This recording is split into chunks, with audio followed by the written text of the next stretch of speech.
KP के अंदर, फिर फॉर्चूना पॉइंट देखेंगे हम, और रूलिंग प्लान देखेंगे, और साइनिंग प्रॉमिस यानी डीबीए, दशा भुक्ति अंतरा के बारे में हम बात करेंगे। मेरी आवाज आ रही है आप सब तक? आ रही है सर। आ रही है सर, आती है। हाँ, अभी हम बात करेंगे केपी के बारे में। केपी क्यों करना चाहिए, केपी इतना इजी क्यों है? आप देखेंगे ना कि जो बाकी एस्ट्रोलॉजी है, वैदिक है, पराशरी है, तो उसमें कोई भी घटना को आपको बताना है, एनालिसिस करना है, तो काफी सालों की मेहनत लगती है वहां, तब जाके आप किसी घटना का एनालिसिस कर पाओगे। वो भी पूरी तरह नहीं हो पाएगी, और सब लोग नहीं कर पाते हैं, क्योंकि उसके अंदर काफी चार्ट देखना होता है। लग्न चार्ट है, फिर चंद्र है, फिर सूर्य है, फिर काफी चार्ट आते हैं, D1 D2 इस तरह से, और काफी एनालिसिस होती है वहां।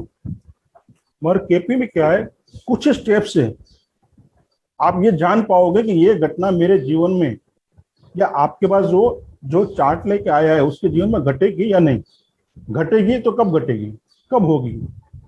बस कुछ स्टेप को आपको फॉलो करना है। जैसे कि ये एक डेमो क्लास आप खत्म करोगे, आपको पता चल जाएगा, कार्ड आप चार्ट देखना सीख जाओगे, इतना बता पाओगे कि ये घटना इसके जीवन में घटेगी या नहीं, मैं फॉरेन जाऊंगा या नहीं, मेरी शादी कब होगी, या किसी के भी आपके पास कोई प्रश्न लेके आया है कि भाई मेरी शादी कब होगी, तो आप उसको देख के बता सकते हो कि आपकी शादी ये साल में, ये महीने में, ये दिन में होगी, उतना आप बता सकते हो इजीली। तो इतना, इसके लिए केपी के बारे में बहुत ही शॉर्ट में हम बात करेंगे। उनके जो रूल्स है, उसके जो स्टेप है, सब हम बात करेंगे यहाँ पे। तो पहला पॉइंट हमारा जो है वो है कुंडली। कुंडली को किस तरह से बनाना है, कुछ लोग नए हैं तो कुंडली को हम किस तरह से बनाएंगे वो मैं आपको बताता हूं। पहले हम इसको स्क्वायर बना लेंगे या रेक्टेंगल बनाएंगे, ये इस तरह से।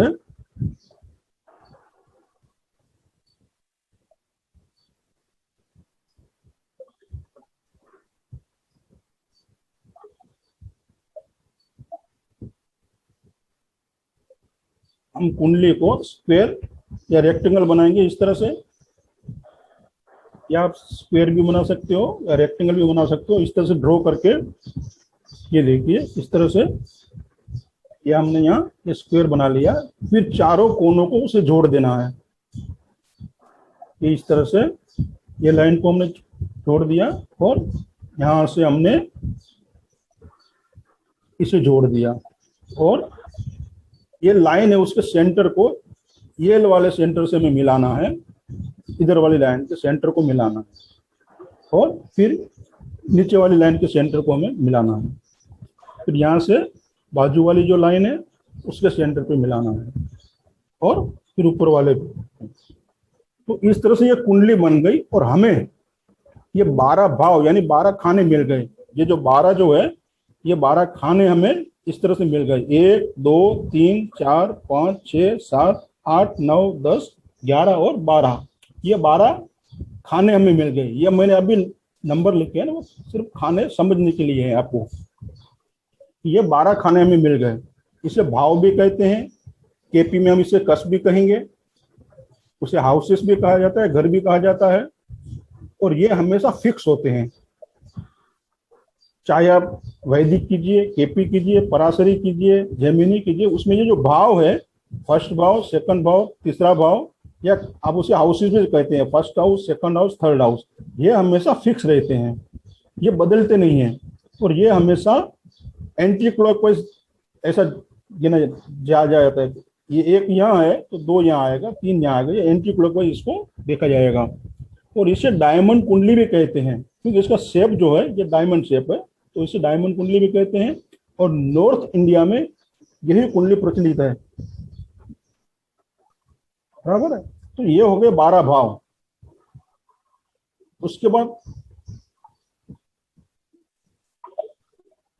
उसके बाद हमारे पास आती हैं ये राशियां हैं, 12 राशियां हैं हमारे पास। ये देखिए, मेष, वृषभ,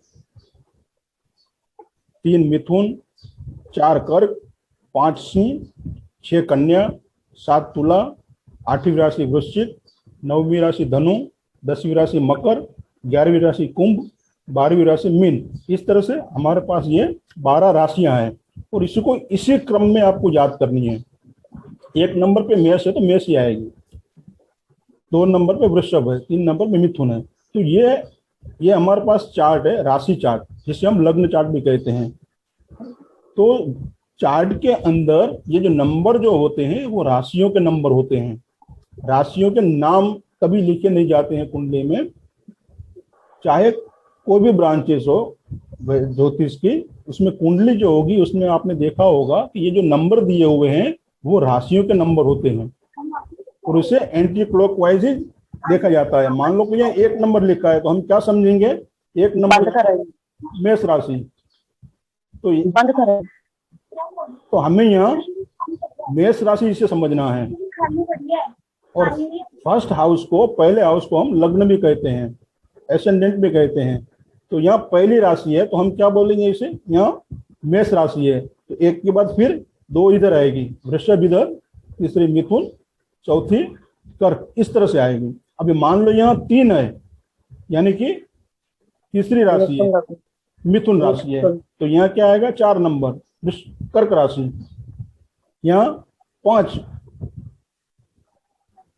यहाँ 5 नंबर आएगा, फिर यहाँ 6 नंबर।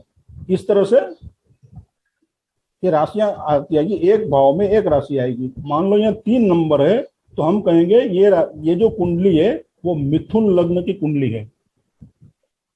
समझ में आया राशियां के बारे में। और ये हमारे पास 9 प्लैनेट है, सूर्य, चंद्र, मंगल, बुध, गुरु, शुक्र, शनि, राहु और केतु। ये 9 प्लैनेट इसी 12 भाव में कहीं ना कहीं बैठे हैं। कोई घर में कोई भाव में 1 प्लैनेट है, किसी में 2 है, कोई खाली है, किसी में 4 है। इस तरह से इस चार्ट के अंदर ये प्लैनेट बैठे हुए हैं। यानी एक कुंडली के अंदर हमें 12 भाव जो हमेशा फिक्स रहते हैं, 12 राशियां और प्लैनेट्स, 9 प्लैनेट्स हमें यहाँ मिले, बराबर। तो कुंडली के बारे में आपको समझ में आया कि कुंडली किस तरह से बनानी है और कुंडली में भाव, राशि और प्लैनेट किस तरह से होते हैं, बराबर। अब हम आगे चलते हैं हाउसेस के ऊपर। यानी 12 जो भाव है, हर भाव का अपना अपना एट्रीब्यूट है, उसका अपना अपना स्वभाव है। वो हमारी पूरी जिंदगी जो है इन 12 भावों से घिरी रहती है। हमें जो मिलेगा लाइफ में ये 12 भावों से ही मिलेगा। ये 1 2 3 4 5 6 7 8 9 10 11 ये 12, ये हमने यहाँ एग्जाम्पल के तौर पे ये नंबर लिखे हुए हैं ताकि हमको समझ में आए।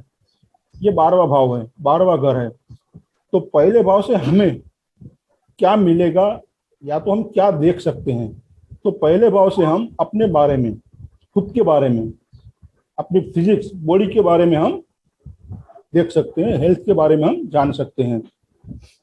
दूसरे भाव से हमारी फैमिली है, वेल्थ है, यानी सेविंग जो है, हमने मेहनत से कमाई हुई धन दौलत इसी भाव से देखी जाती है। तीसरा भाव है कम्युनिकेशन का, शॉर्ट ट्रैवल का, छोटे भाई बहन यंगर सिबलिंग्स का है, पड़ोसियों का भी है। उसी तरह चौथा भाव है मदर का, या माता का घर भी कहा गया है।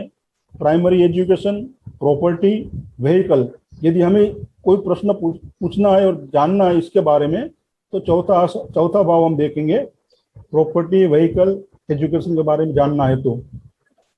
उसी तरह 5वां भाव है प्रेगनेंसी का है, चाइल्ड का है, एंटरटेनमेंट का है। 6ठा भाव है डिजीज, डेब्ट यानी कर्जा, एनिमी दुश्मन, ये सब हम इस भाव से देखेंगे। 7वें भाव से मैरिज है, स्पाउस, पार्टनर है, डेली हमारी इनकम है, ये हम इस भाव से देखेंगे। 8वां भाव है एक्सीडेंट का, क्रोनिक डिजीज, सडन गेन और लॉस, अचानक लाभ और नुकसान, इसी भाव से हम देखेंगे। 9वां भाव है लक, रिलीजियंस और फादर का।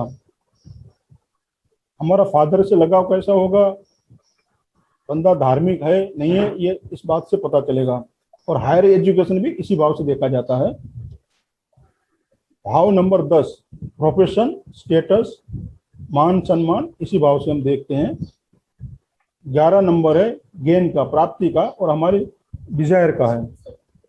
12वां भाव है फॉरेन एक्सपेंडिशन जो है हॉस्पिटल का है, जेल भी यहीं से आती है, फॉरेन ट्रैवल भी यहीं से आता है। तो इस तरह से 12 भाव से हमें क्या क्या मिलेगा ये आपको याद रखना है। तो ये 12 भाव हमारे जिंदगी के सारे पहलू इसमें आ जाते हैं 12 भाव में। अब हम आगे बढ़ेंगे राशियां की ओर।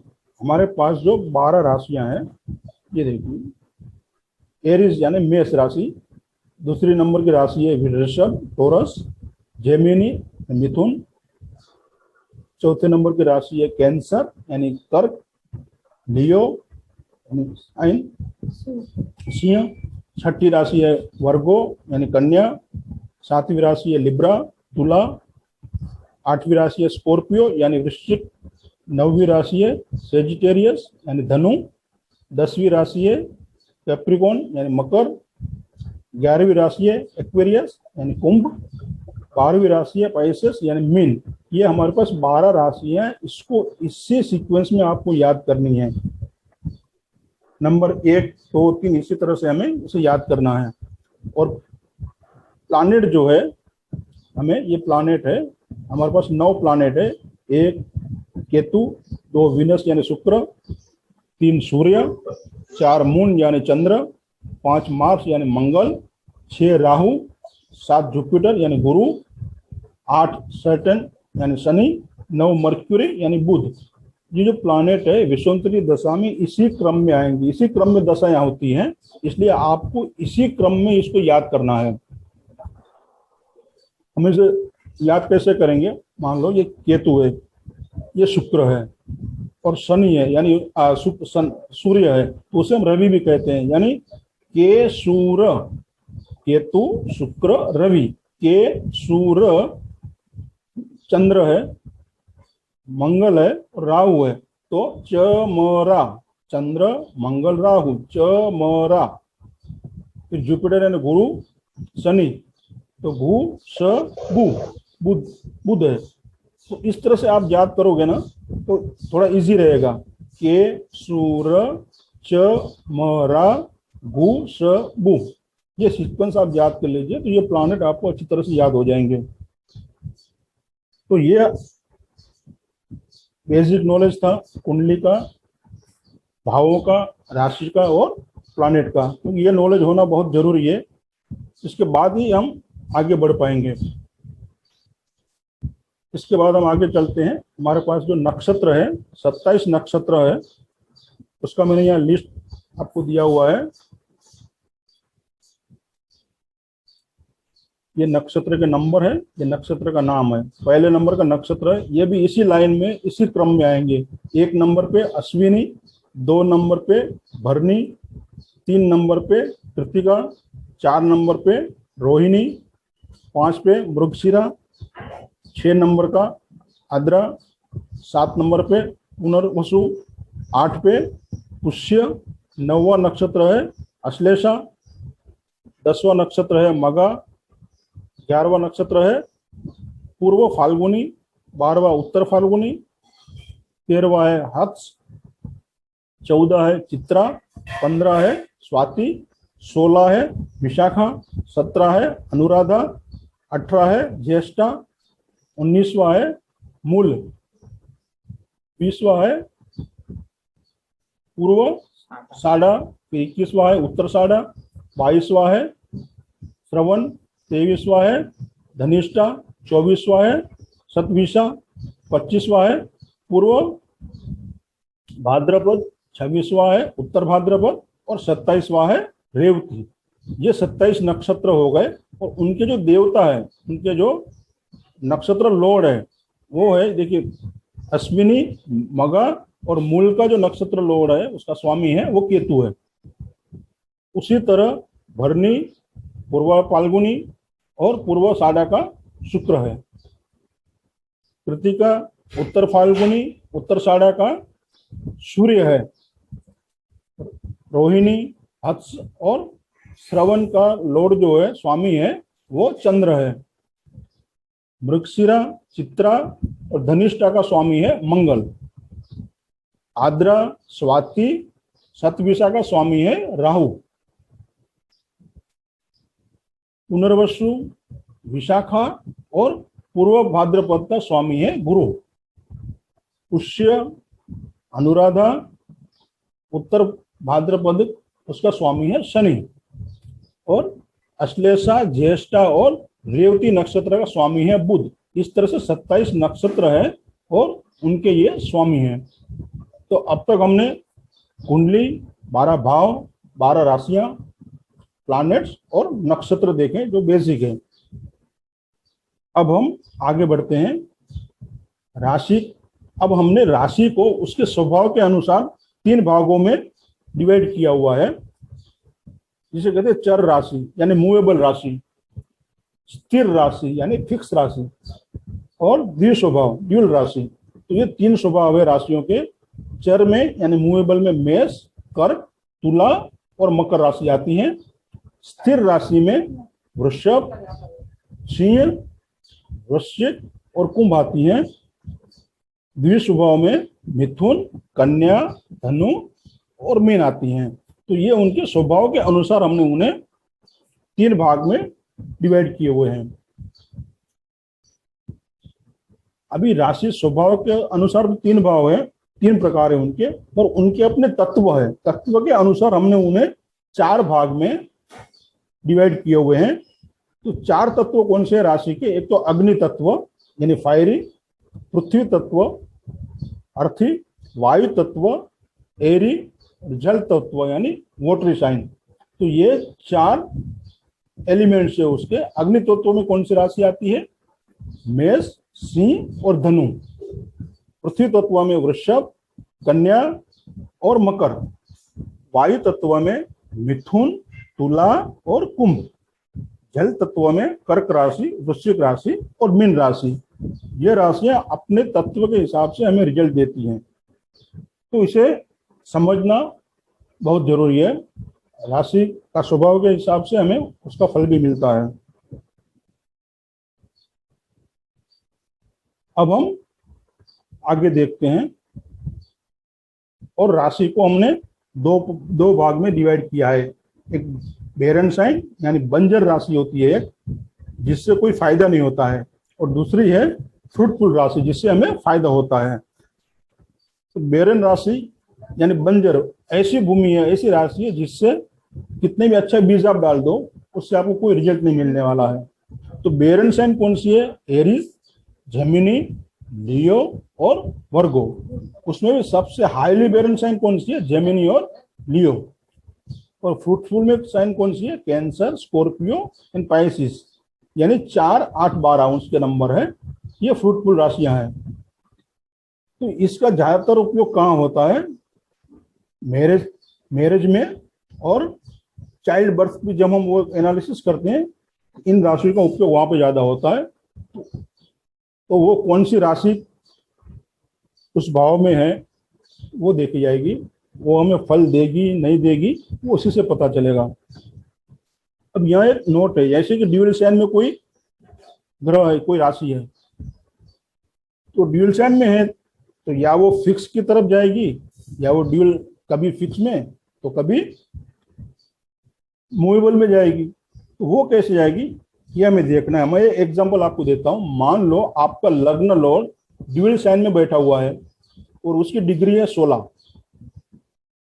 तो हम क्या कहेंगे कि लग्न लॉर्ड जो आपका है वो बिहेव कैसे करेगा? वो मूवेबल साइन की ओर, क्योंकि 15 डिग्री से ऊपर है, 15 डिग्री से नीचे है मूवेबल उसमें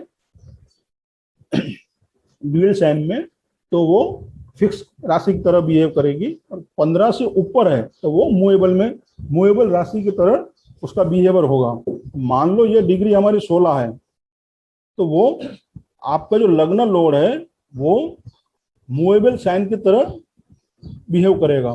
मान लो वो 16 न होके 13 डिग्री होता ही तो वो फिक्स साइन की तरह बिहेव करता। तो ये एक समझना जरूरी है ड्यूअल साइन के बारे में कि कौन से भाव का, कौन से राशि की तरफ वो या कौन से स्वभाव की तरफ जाएगी। वो ड्यूअल साइन है, उसका अपना तो कुछ नेचर नहीं होता है, कभी मूवेबल, कभी फिक्स, कभी इधर कभी उधर। तो 15 डिग्री से ऊपर है तो वो मूवेबल की तरफ बिहेव करेगी, 15 डिग्री से नीचे है तो वो फिक्स साइन की तरफ अपना रिजल्ट देगी। समझ में आया आप सबको? मेरी आवाज आ रही है आप सब तक? हेलो, आप सब तक आ रही है सर। ओके? आ रही है सर। आ रही है सर आवाज। अब हम चलते हैं राशि चार्ट और भाव चलित चार्ट की ओर। केपी में हम दो चार्ट यूज करते हैं, एक लग्न चार्ट यानी राशि चार्ट और भाव चलित चार्ट उपयोग करते हैं। अभी दोनों में फर्क क्या है? कई बार आपने देखा होगा कि कोई प्लैनेट लग्न चार्ट में यानी राशि चार्ट में 9वें भाव में है और भाव चलित में वो 8वें भाव में दिख रहा है। तो ये कैसे होता है? ये हाउस शिफ्टिंग क्यों होती है? इसका रीजन क्या है? आपने देखा होगा ना कि ऐसा होता है कि कई प्लैनेट राशि चार्ट में एक ग्रह दिखा रहा है और भाव चलित में दूसरा ग्रह दिखा रहा है। ऐसा देखा है आपने?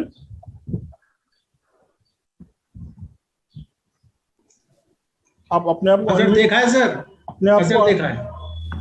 ऐसा होता है। अपने आप को अनम्यूट करके भी आप आंसर दे सकते हो। सिर्फ ध्यान उतना रखो कि डिस्टर्बेंस पीछे से ना आता रहे ताकि दूसरों को डिस्टर्ब ना हो, बस ध्यान उतना से रखिएगा, ठीक है? तो इसका रीजन क्या है? इसका रीजन है अर्थ रोटेशन।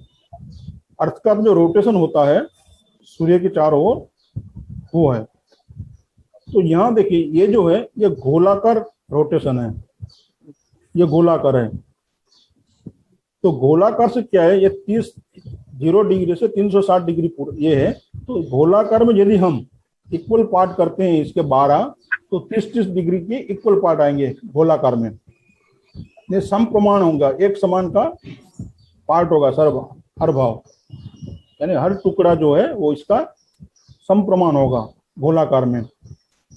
मगर क्या ये अंडाकार है? दूसरा एक्चुअल सिचुएशन क्या है, ये अंडाकार है। सूर्य के आसपास पृथ्वी जो है इसी शेप में, इसी लय में घूमती है। सारे प्लैनेट इसी अंडाकार में घूमते हैं। तो क्या इसमें सब पार्ट इक्वल हो सकते हैं?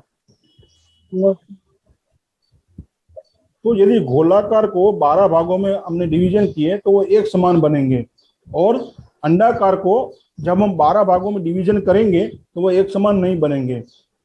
यही डिफरेंस है गोल आकार और अंडाकार रोटेशन का। यहीं पर भावचलित कुंडली का उपयोग होता है और भावचलित कुंडली का जन्म ही यहीं से होता है। इसी चार्ट से प्लैनेट की सही पोजीशन पता चलती है। और भावचलित चार्ट जो है वो प्लेसिडेक्स हाउस सिस्टम से बना हुआ है। आप नेट पे आके सर्च भी कर सकते हो, तो वहां आपको डिटेल में पूरी जानकारी मिल जाएगी कि ये प्लेसिडेक्स हाउस डिवीजन सिस्टम क्या है, ठीक है? उसके बारे में हम ज्यादा डिटेल में बात नहीं करेंगे। तो यहाँ कहने का मतलब ये है कि यहाँ जो 12 जो हमने डिवाइडेड हमने किए हैं वो एक सरीके नहीं होंगे। कोई भाव 20 डिग्री का होगा, कोई 30 का होगा, तो कोई 40 का भी होगा, कोई 25 का भी होगा, ठीक है? तो सही प्लैनेट की जो एक्यूरेट आपको पोजीशन जाननी है तो वो भाव चलित से आपको समझ में आएगी। आपने कई बार देखा होगा कि लग्न कुंडली में कोई प्लैनेट जो है 4थे भाव में बैठा है और भाव चलित में वही 5वें भाव में बैठा है। तो उसके पीछे का रीजन क्या है? आपने केपी चार्ट में देखा होगा, कई बार केपी चार्ट में कुछ राशियां नहीं होती हैं, होता है ऐसा?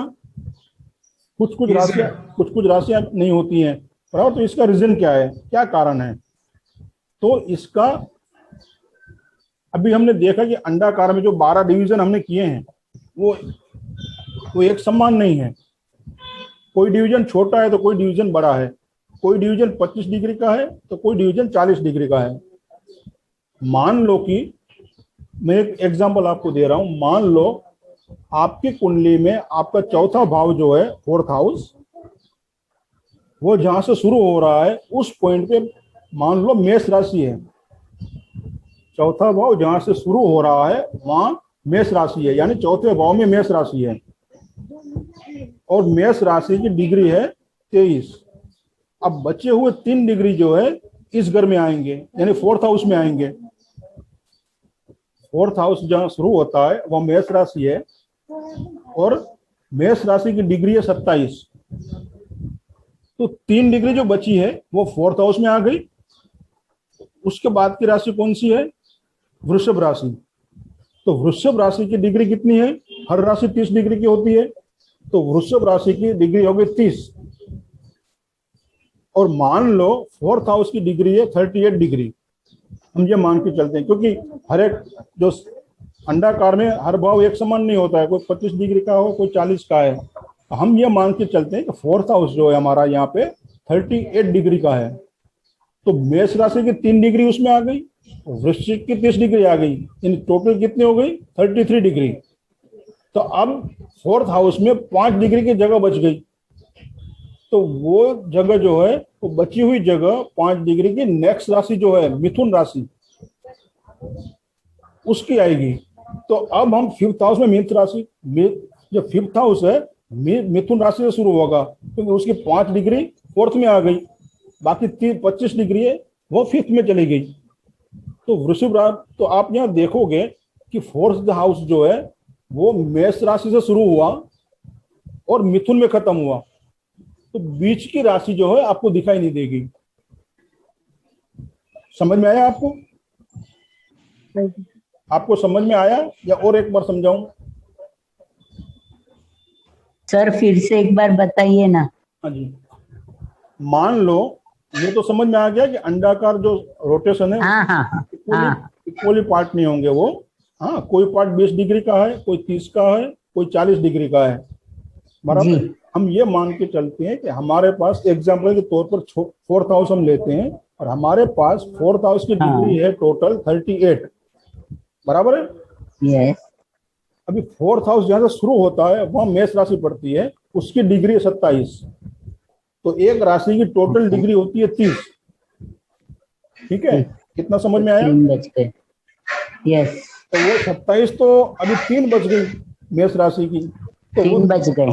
तो 3 जो है उसकी एंट्री हो गई 4th हाउस में, यानी 3 डिग्री जो है 4th हाउस में आ गई, बराबर है। आगे चली गई। ठीक है, तो मेष राशि के बाद में कौन सी राशि आ गई? वृषभ। वृषभ। वृषभ की कितनी डिग्री है? 30। तो 30 और 3 डिग्री मेष की, टोटल कितनी होगी? 33 होगी। हमारा हाउस कितने डिग्री का है? 38। ठीक है सर। हाँ। तो अभी कितना स्पेस बच गया उस हाउस में?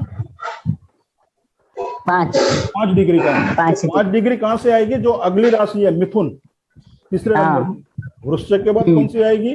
मिथुन आएगी। तो मिथुन की 5 डिग्री फिर इसमें आ गई, यानी टोटल 38 होगी। 3 मेष की, 3 डिग्री, 30 डिग्री वृषभ की और 5 डिग्री हो गई मिथुन की जी। तो 3 + 30 + 5 38 हो गए। और मिथुन की बाकी बची हुई 5th हाउस में चली गई। समझ में आया? यानी मतलब मिथुन दिखेगा ही नहीं हमें। जी, मिथुन दिखेगा। मिथुन आपको 5th हाउस में चला गया और 4th हाउस के एंडिंग में भी आपको मिथुन आई। तो बीच की जो राशि है वृषभ राशि, हाँ हाँ। 4th हाउस जो है शुरू कहां से हुआ? मेष राशि से, नहीं से 3 डिग्री। तो हाँ। और खत्म कहाँ हुआ? कहां से फिर खत्म हुई? मिथुन से। तो बीच की राशि जो है वो आपको नहीं दिखेगी वहां। अच्छा, वृषभ नहीं दिखेगी। हाँ, समझ में आया? Okay okay. हाँ हाँ हाँ। ये कंफ्यूजन था थोड़ा। हाँ, थैंक यू। हाँ, ये गैप है। तो यही हमें समझना है। भावचलित चार्ट में क्या होता है, आपको डिग्री, एक्चुअल डिग्री पता चलती है कि आपका प्लैनेट किस डिग्री पे है, कौन से भाव में है। लग्न चार्ट में वो 4th भाव दिखा रहा है, मगर एक्चुअली होता है 3rd भाव, तीसरे भाव में या 5वें भाव में डिग्री के हिसाब से। तो उसका रीजन ये है। और कोई राशि आपको गायब दिखेगी। देखिए, एक नंबर बार बार लिखा है, बराबर है। यहाँ मान लो 4th हाउस में भी मिथुन लिखा है और 5th में भी मिथुन लिखा है। समझ गया? तो इस तरह से भावचलित चार्ट का यहाँ पे उदय होता है, भाव चलित चार्ट हम यहाँ पे इस तरह से यूज करते हैं, और यूज करने का रीजन भी यही है। कोई कंफ्यूजन है किसी को? ये चीज आप समझ लो दोनों में डिफरेंस में। और केपी चार्ट के अंदर ये आप नोट कर लीजिए कि राशि हमें देखनी है तो हम लग्न चार्ट से देखेंगे, यानी राशि चार्ट से देखेंगे। और प्लानेट की जो सिचुएशन देखनी है कि वो कौन से भाव में है, तो हम वो भावचलित कुंडली से देखेंगे। समझ में आया?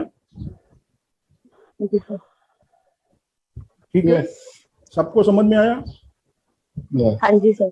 हमें ये जानना है कि मान लो हम एग्जांपल लेते हैं कि सूर्य का, तो सूर्य कौन सी राशि में बैठा है ये जानना है हमें, तो लग्न चार्ट से। सूर्य कौन से भाव में बैठा है तो ये जानना है हमें, तो भावचलित चार्ट से।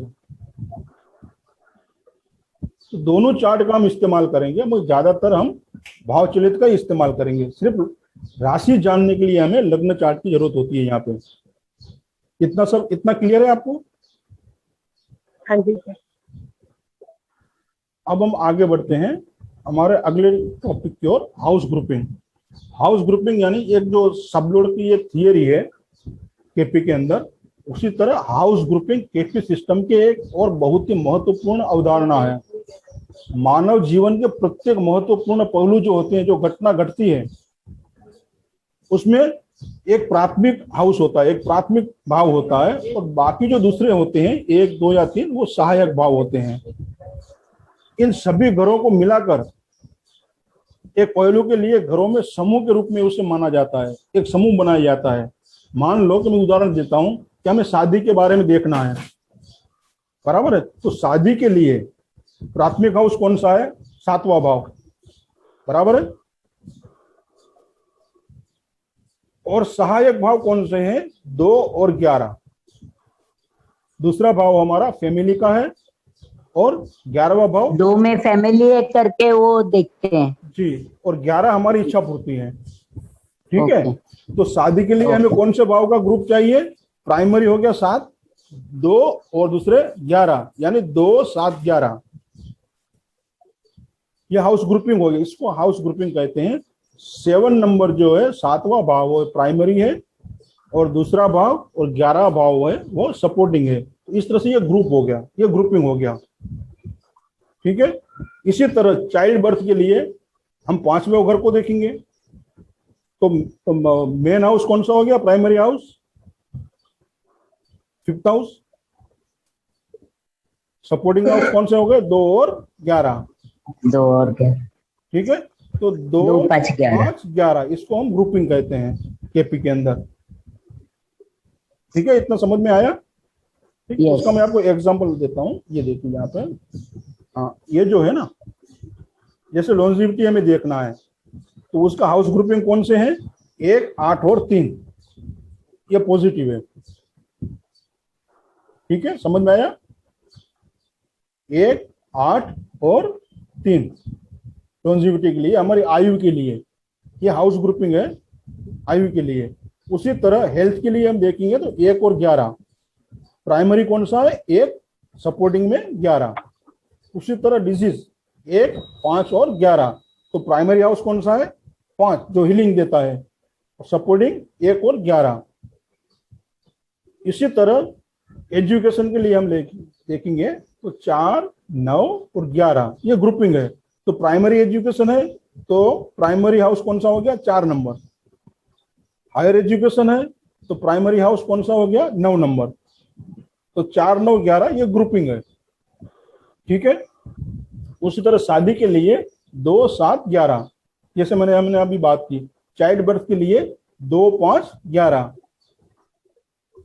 उसी तरह फॉरेन ट्रैवल है तो 3, 9 और 12। ये आपको याद होनी चाहिए।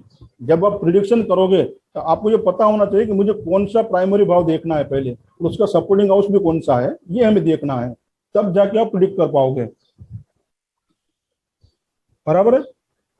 और बहुत ही इजी मेथड है। ये क्लास खत्म होते ही आप इतना समझ जाओगे, इतना प्रिडिक्ट कर पाओगे आप कि इसकी शादी होगी या नहीं होगी, होगी तो कब होगी। तो इतना केपी इसलिए काफी इजी है। और वैदिक में यही करने आप जाओगे तो 10-15 साल की मेहनत लगेगी, उसके बाद में भी इतनी सचोटता आएगी या नहीं आएगी वो नहीं कह सकते हैं। तो केपी इसलिए काफी इजी है, कुछ स्टेप आप फॉलो कीजिए तो उसका रिजल्ट आपके सामने आ जाएगा। तो ये क्लास खत्म होते ही आप खुद टाइम निकाल के दे सकोगे किसी घटना का, होगी नहीं होगी, होगी तो कब होगी, इतना इजी है।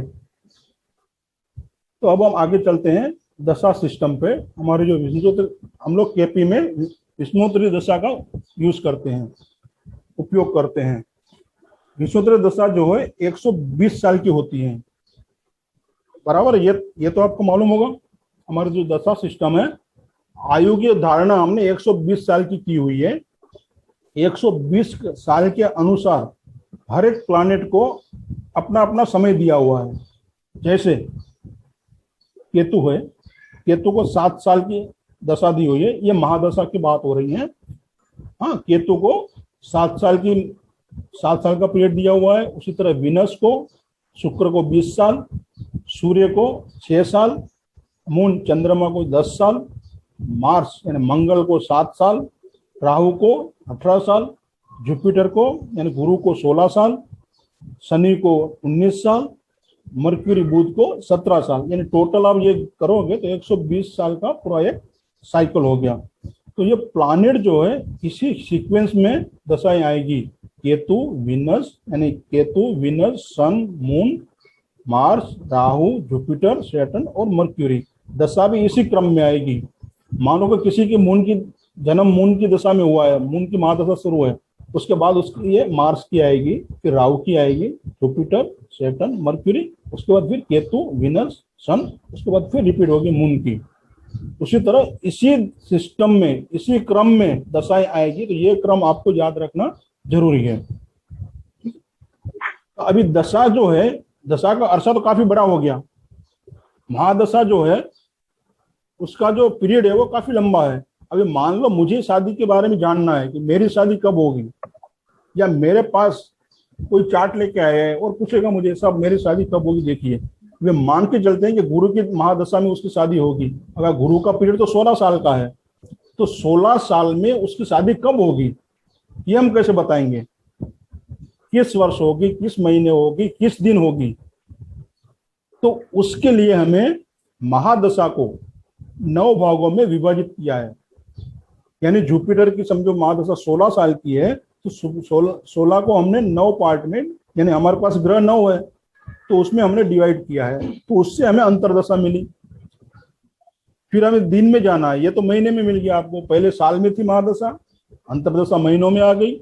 अभी हमें दिन जानना है कि कौन से दिन ये घटना घटेगी, तो फिर अंतरदशा को हमने 9 भाग में फिर विभाजित किया, तो हमें प्रत्यंतर दशा मिली।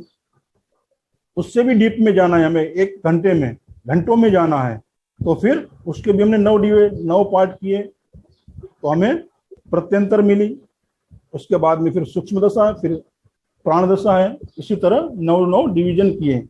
इस तरह हमें महादशा, अंतरदशा, प्रत्यंतर दशा, सूक्ष्म दशा और प्राण दशा हमें मिली है। तो मैं आपको एक एग्जांपल से समझाता हूं। मान लो केतु की महादशा है, ठीक है, उसका पीरियड होता है 7 साल का। अभी 7 साल में घटना कब घटेगी, तो उसके लिए हमें प्रत्यंतर दशा निकालनी है। तो जिस प्लैनेट की महादशा शुरू है उसकी अंतरदशा उसी से शुरू होगी। जैसे कि केतु है तो केतु की अंतरदशा केतु से ही शुरू होगी। विनस की महादशा है तो विनस की अंतरदशा की शुरुआत विनस से ही होगी। फिर ये क्रम चलेगा इसी तरह, ठीक है। अभी मान लो केतु की महादशा 7 साल की है, तो उसके अंतरदशा में निकालनी है। तो उसका एक सिंपल सा रूल है, 7 यानी महादशा इंटू 7 यानी अंतरदशा, 7 इंटू 7 करना है, डिवाइडेड बाय 120 करना है। यानी 120 साल का पूरा सर्कल है उसको डिवाइड करना है। तो हमारे पास रिजल्ट आएगा 0.408। ये 0 क्या है, साल है, ये महीने हैं। तो केतु की अंतरदशा कितने महीने की होगी? 4 महीनों की होगी। समझ में आया आपको? ये एक फॉर्मूला है, डिटेल में जाने की जरूरत नहीं है, बस आपको नॉलेज के लिए मैं बता रहा हूं, बाकी सॉफ्टवेयर पूरा कैलकुलेट करके दे देगा आपको। यहाँ सिर्फ आपको नॉलेज होना चाहिए कि ये किस तरह से होता है। तो अंतर्दशा में निकालनी है जिस प्लानिट की, उसकी जो अवधि है, यानी इसकी ये 7 साल है, तो अंतर्दशा निकालनी है। ये महादशा और ये अंतर्दशा 7 × 7 की है केतु के लिए, डिवाइडेड बाय 120। फिर जो आंसर आया, यहाँ 4 महीने आ गए, तो केतु की अंतर्दशा कितनी होगी? 4 महीनों की। उसी तरह विनस, तो विनस का साइकिल पीरियड कितना है? 20 साल का। तो 20 × 20 ये अंतर्दशा के लिए हो गया, फिर डिवाइडेड 120, तो 3.33 यानी 3 साल और 3 महीने। उसी तरह आप सन की निकाल पाओगे, सन का जितना पीरियड है उसको मल्टीप्लाई करके, फिर ये जो इक्वलिटी के बाद जो भी पीरियड आया है उसका टोटल करोगे तो वो 7 साल होंगे। यानी केतु की महादशा 7 साल की है, उसमें हर प्लानेट की अंतर्दशा कितने कितने महीनों की या साल की होगी, ये इसी से पता चलेगा। कितना समझ में आया आप सबको? हाँ जी। ठीक है, अभी इससे भी आगे हमें जाना है, इससे भी हमें आगे जाना है। मानो ये अंतर्दशा हो गई, अभी प्रत्यंतर दशा में जाना है, तो ये हम क्या करेंगे कि 7 × 7, ये तो महादशा अंतर्दशा, इंटू 7 करेंगे, डिवाइडेड बाय 120 करेंगे, फिर जो रिजल्ट आएगा वो प्रत्यंतर का आएगा। उसी तरह ये सारे प्लानिट की आप करोगे तो टोटल जो उसका जो है वो आपको मिल जाएगा। उसी तरह प्रत्यंतर हम यहाँ 3 ही लेंगे ज्यादातर, महादशा, अंतर्दशा और प्रत्यंतर दशा। ज्यादा डीप में हम नहीं जाएंगे यहाँ, सूक्ष्म और प्राण में। वो जो मिनट में और सेकंड में जब गिनती करनी होती है तब हम उस लेवल पे जाते हैं। बराबर, मैंने आपको ये महादशा का ये जो है टेबल इसलिए बताया ताकि आपको टेक्निकली मालूम हो कि ये किस तरह से निकाले जाती हैं। कॉन्सेप्ट समझ में आया? महादशा का, अंतर्दशा का और प्रत्यंतर का। बराबर है। तो हम केपी में उसे क्या कहेंगे? डीबीए, दशा, भुक्ति, अंतरा। महादशा, अंतर्दशा और प्रत्यंतर दशा केपी में डीबीए कहते हैं, दशा, भुक्ति, अंतरा। ठीक है, अब हम चलेंगे सिग्निफिकेटर्स की ओर। अभी हर एक ग्रह है, एक से अधिक ग्रहों को सिग्निफाई करता है, वो आपको मालूम है। और साथ ही एक ग्रह को एक से अधिक ग्रहों से भी जोड़ा जाता है। बराबर है। तो हम प्लैनेट को किस तरह से देखेंगे कि उसकी जो सिग्निफिकेटर्स किस तरह से हम निकालेंगे कि जो प्लैनेट है उसका हम स्टार लॉर्ड देखेंगे कि स्टार लॉर्ड कहाँ बैठा हुआ है। फिर प्लैनेट की ऑक्यूपेंसी यानी प्लैनेट खुद कहाँ बैठा हुआ है भाव चलित में, वो हम देखेंगे। और स्टार लॉर्ड ओनरशिप यानी स्टार लॉर्ड की जो राशियां हैं वो कौन से भाव को लेकर चल रही हैं वो हम देखेंगे। और प्लैनेट की ओनरशिप, प्लैनेट की जो राशियां हैं, ऊपर हमने थर्ड लेवल में क्या देखा, स्टार लॉर्ड की ओनरशिप यानी स्टार लॉर्ड जो है उसकी राशियां कौन से भाव में आती हैं वो भाव हम लेंगे। प्लैनेट की ओनरशिप है तो प्लैनेट कौन से भाव के लेकर चलता है वो हम देखेंगे। मैं हो सके तो आपको एक चार्ट पे दिखाने की कोशिश करता हूँ।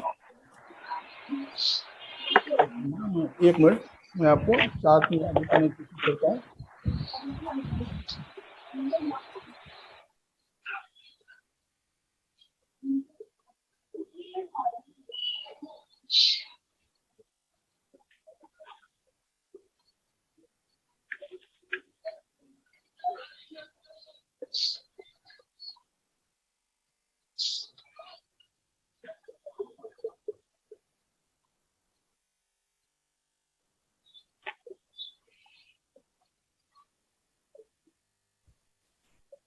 ये एक एग्जाम्पल चार्ट है।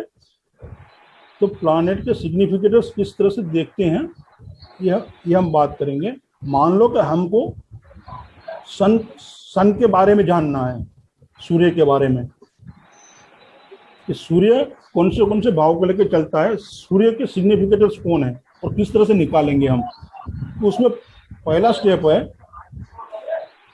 उसका जो स्टार लॉर्ड है वो कहाँ बैठा है वो हम देखेंगे। तो यानी यहाँ सूर्य का ये रूल्स है, 4 स्टेप में ये रूल्स है कि फर्स्ट क्या है कि जो प्लैनेट की हम बात कर रहे हैं उसका जो नक्षत्र लॉर्ड है वो भाव चलित में कहाँ बैठा है वो हमें देखना है। तो यानी यहाँ ये सूर्य की बात कर रहे हैं, सूर्य का नक्षत्र लॉर्ड कौन है? वीनस। वीनस है, तो वीनस भाव चलित में कौन से भाव में बैठे वो हम देखेंगे। तो वीनस 5th हाउस में बैठा है, ठीक है।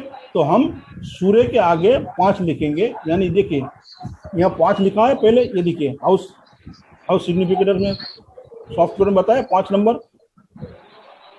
दिख रहा है आपको, 5 ये। हेलो, हाँ दिख रहे हैं।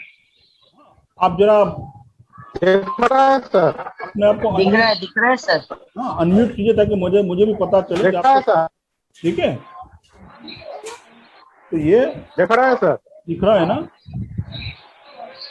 एक मिनट।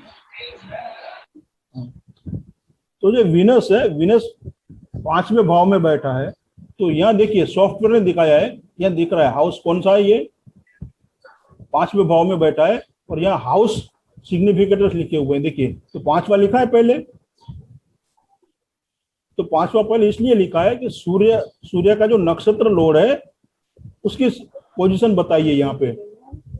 उसके बाद में दूसरा स्टेप आता है प्लैनेट की खुद की अपनी पोजीशन कहाँ है वो देखनी है, प्लैनेट ऑक्यूपेंसी, यानी प्लैनेट सूर्य है तो सूर्य भावचलित में कहाँ बैठा है वो देखिए आप। तो सूर्य भावचलित में 5वें घर में बैठा है, ठीक है।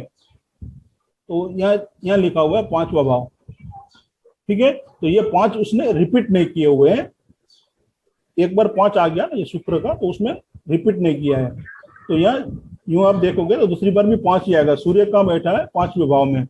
तीसरा स्टेप क्या है कि जो स्टार लॉर्ड है, स्टार लॉर्ड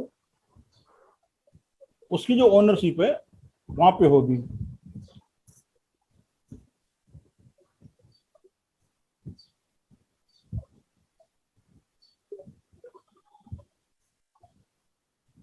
सॉरी, ये जो नक्षत्र लॉर्ड है बराबर है, उसकी जो राशियां है, शुक्र की राशियां कौन सी है ये देखिए आप। शुक्र की राशि है 7 नंबर और 12 नंबर। तो यहां देखिए लिखा हुआ है 7 और 12, समझ में आया। और 4th स्टेप है प्लैनेट की जो राशियां हैं वो कौन से भाव में है। प्लैनेट ओनरशिप कौन सी है। प्लैनेट सूर्य है, सूर्य की राशि कहां पड़ती है ये देखिए आप। तो ये 10वें भाव में, तो यहाँ 10वां भाव लिखा है, ये देखिए। समझ में आया आपको, एक बार फिर से बताऊं। हेलो हेलो, मेरी आवाज आ रही है आप तक। हाँ सर, आ गया समझ में ये सर, पूरा समझ में आ रहा है, क्लियर हो गया सर, जी जी। पूरा क्लियर है। सिग्निफिकेटर्स किस तरह से समझ में आ निकालने गया सर। समझ में आ गया सर। उसके जी, चार जी, जी। चार स्टेप हाँ है, सर, गॉट इट। 4 स्टेप है। मैं आपको रिपीट कर देता हूँ, एक बार नोट करना है आप कर लीजिए। पहला स्टेप है स्टार लॉर्ड ऑक्यूपेंसी, यानी स्टार जो प्लैनेट है उसका जो नक्षत्र लॉर्ड है वो किस भाव में बैठा है। भावचलित कुंडली में हम देख रहे हैं, देखिए किस भाव में बैठा है। मैं जो बोल रहा हूँ वो आप समझिए। जो भाव में बैठा है तो हम भावचलित कुंडली से देखेंगे कि वो शुक्र है। ये देखिए नक्षत्र लॉर्ड कौन है, शुक्र है। हम सूर्य की बात कर रहे हैं, तो उसका नक्षत्र लॉर्ड जिस भाव में बैठा है, ये पहला स्टेप है, उसको हम लेंगे। वो कौन से 5वें भाव में बैठा है, तो हमने यहाँ 5 लिया। देखिए यहाँ पे सॉफ्टवेयर ने खुद निकाल के दिया, ये 5वां भाव है। ये यहाँ लिखा है हाउस सिग्निफिकेटर्स। तो सूर्य के हाउस सिग्निफिकेटर्स में कौन है 5 नंबर, कि उसका जो नक्षत्र लॉर्ड है 5वें भाव में बैठा है। दूसरा, खुद प्लैनेट कहाँ बैठा है, प्लैनेट ऑक्यूपेंसी, यानी प्लैनेट खुद कहाँ बैठा है, वो भी 5वें भाव में। सूर्य की बात करें, सूर्य भी 5वें भाव में है, ठीक है। तो ये देखिए सूर्य भी यहाँ 5वें भाव में है, तो यहाँ हमने रिपीट नहीं किया है। फिर तीसरा स्टेप जो है, वो जो नक्षत्र लॉर्ड है उसकी राशियां, यानी ओनरशिप कौन सी भाव में है। तो शुक्र की राशियां कौन सी है, एक तो 2 नंबर है और एक 7 नंबर है। वृषभ और पूरा 7 नंबर है, तो 7वां भाव और 12वां भाव। तो यहाँ देखिए ये 7 और ये 12 बराबर है, समझ में आए। उसी तरह चौथा स्टेप है प्लैनेट खुद की ओनरशिप है, प्लैनेट की ओनरशिप है, यानी प्लैनेट की जो राशियां हैं वो कौन से भाव को लेके चल रही है, भाव चलित में। तो यहाँ आप देखिए प्लैनेट सूर्य है, सूर्य की राशि कौन सी है, सिंह राशि। तो वो कहाँ है, कौन सा घर दिखा रही है, हाउस 5वां, 10वां घर, तो यहाँ देखिए ये 10वां भाव हो गया। तो इस तरह से सिग्निफिकेटर्स निकाले जाते हैं, कोई भी प्लैनेट के आप देख लीजिए इस तरह से निकाले जाते हैं। मैंने आपको ये एग्जाम्पल के तौर पे बताया है, इस तरह से सिग्निफिकेटर्स निकाले जाते हैं। समझ में आया आप सबको? कोई कंफ्यूजन? ठीक है, ये तो मैंने सर शॉर्ट में बताया कि 2 घंटे में सब कुछ नहीं हो पाता है, इसलिए मैंने सिर्फ एक एग्जांपल आपको दिया है शॉर्टली, ताकि डीप में तो पूरा जो है एनालिसिस पूरी क्लास में होती है। एक एक चार्ट पे पूरा एक एक क्लास होता है इसके ऊपर, किस तरह से क्या करना है, कैसे करना है। ठीक है, राहु केतु को समझ में नहीं आते सर। हाँ जी, वो भी दिखाएंगे राहु केतु के किस तरह से। जी जी, ये हमारा अगला टॉपिक है, राहु केतु का विचार।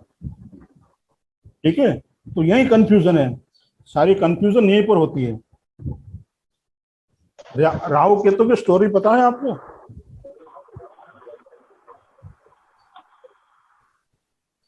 हेलो? हाँ जी सर, जी हाँ सर। जी सर, पता है सर।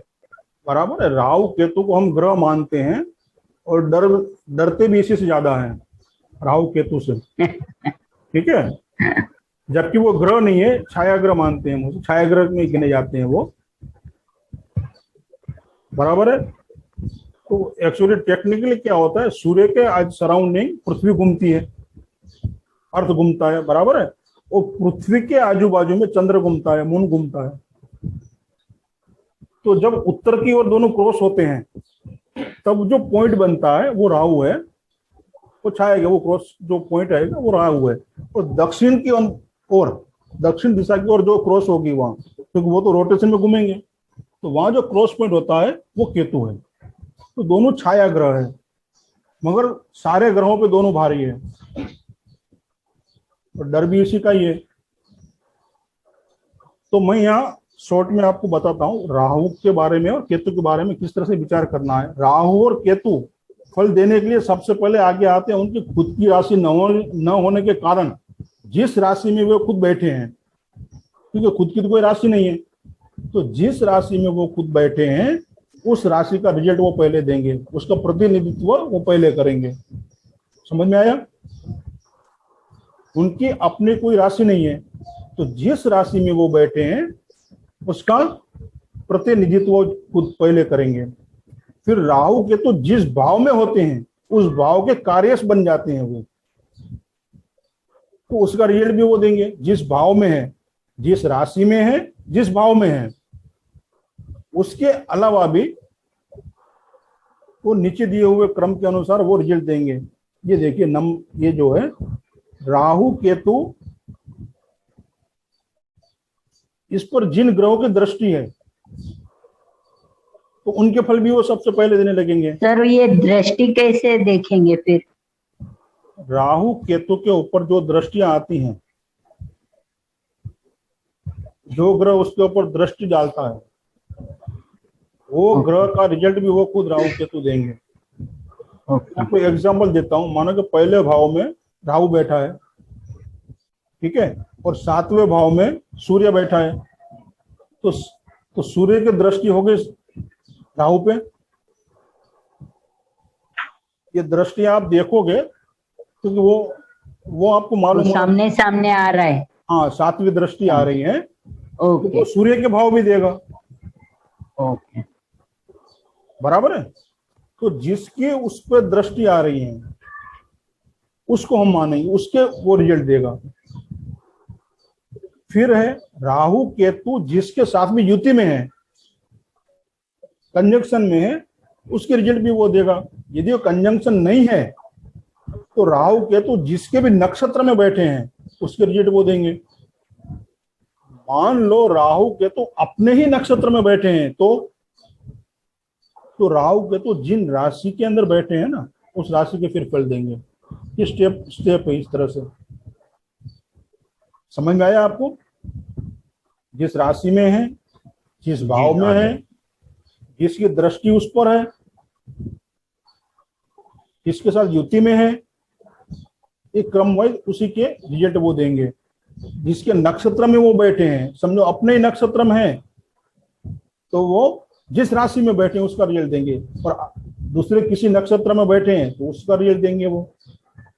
इस तरह से राहु केतु का विचार किया जाता है। तो राहु केतु अपने साथ पूरी फौज लेके चलते हैं। जब आप उसके सिग्निफिकेंस निकालोगे तो पूरी फौज उसके साथ रहेगी। सारे के सारे ग्रह मोस्टली आ जाते हैं, कोई ना कोई युति में होता है, कोई ना कोई उसे देखता है, किसी की राशि में तो वो बैठा ही है। तो इस तरह से राहु केतु का विचार किया जाता है।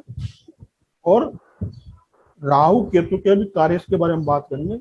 राहु जिस भाव में है वो भाव, राहु और दृष्टि देने वाला ग्रह, जो राहु के ऊपर दृष्टि आती है उस ग्रह का भाव, और वह भाव दृष्टि देने वाले ग्रह की राशियां। मान लो सूर्य की दृष्टि आ रही है तो सूर्य की राशि कौन सी है? 5वीं राशि। तो 5वीं राशि जिस भाव में है वो भाव भी हम लेंगे, और वह भाव उसी नक्षत्र स्वामी है जिसके भाव में वो खुद बैठा है। दृष्टि देने वाला ग्रह ज्यादा हो, एक से ज्यादा भी ग्रह हो सकते हैं जिससे दृष्टि पड़ सकती है, तो वो सभी ग्रह हम लेंगे। मान लो पहले घर में राहु है, 7वें घर में सूर्य और चंद्र है, तो ये दोनों ग्रह की दृष्टि होगी राहु पे। दोनों ग्रह हम लेंगे। दोनों ग्रह किस भाव में है, दोनों ग्रह की राशियां जिस भाव में है उस भाव को भी हम लेंगे। दोनों भाव के नक्षत्र में जो बैठा हुआ है उसे भी हम लेंगे। नंबर 3 में है राहु के साथ युति में जो है ग्रह, राहु के साथ, राहु या केतु के साथ युति करने वाले वह ग्रह जो राहु के साथ युति में है वह भाव, उस भाव को भी हम लेंगे। और जो ग्रह युति में है उनकी जो राशियां हैं जिस भाव में, वो भी हम, इसको भी हम लेंगे। उसका नक्षत्र स्वामी जिस भाव में है वो भाव, और उस नक्षत्र स्वामी की राशियां जिस भाव में है वो भाव भी हम लेंगे। यानी काफी लंबा चौड़ा हिसाब है ये, 1 मिनट में समझ में नहीं आएगा, क्योंकि इसके ऊपर पूरा एक दिन का 2 या 3 घंटे का पूरा क्लास हो सकता है। इसमें तो होता ही है, यह मैं आपको शॉर्ट जानकारी दे रहा हूँ सिर्फ कि राहु केतु का विचार किस तरह से किया जाता है। सबसे कॉम्प्लिकेट यही है, राहु केतु के बारे में जानना ही। अभी 4 नंबर पे राहु का नक्षत्र स्वामी राहु खुद है, और वो जिस भाव में है तो उस नक्षत्र स्वामी की राशियां जिस भाव में है उसे वो भी हम लेंगे। फिर राहु जिस राशि में है उसका राशि स्वामी, और उस राशि स्वामी की राशियां जिस भाव में है वो भाव।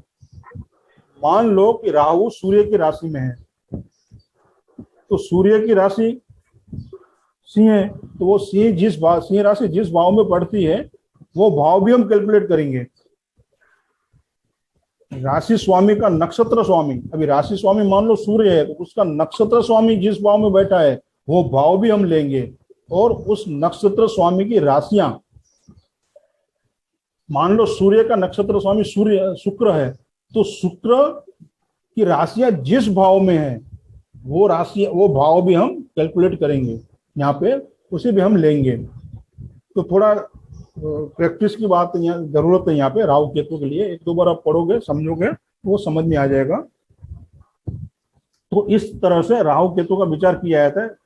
सिंपली आप ये समझिए, जो के साथ बैठा हुआ है युति में है, जिसकी दृष्टियां पड़ रही है उसके ऊपर, जिसके नक्षत्र में है और जिस राशि में है, उस प्लैनेट को लिए जाते हैं राहु केतु के सिग्निफिकेटर्स के लिए। तो ये राहु केतु की बात होगी। यहाँ राहु केतु को हम यहाँ इस तरह से देखते हैं।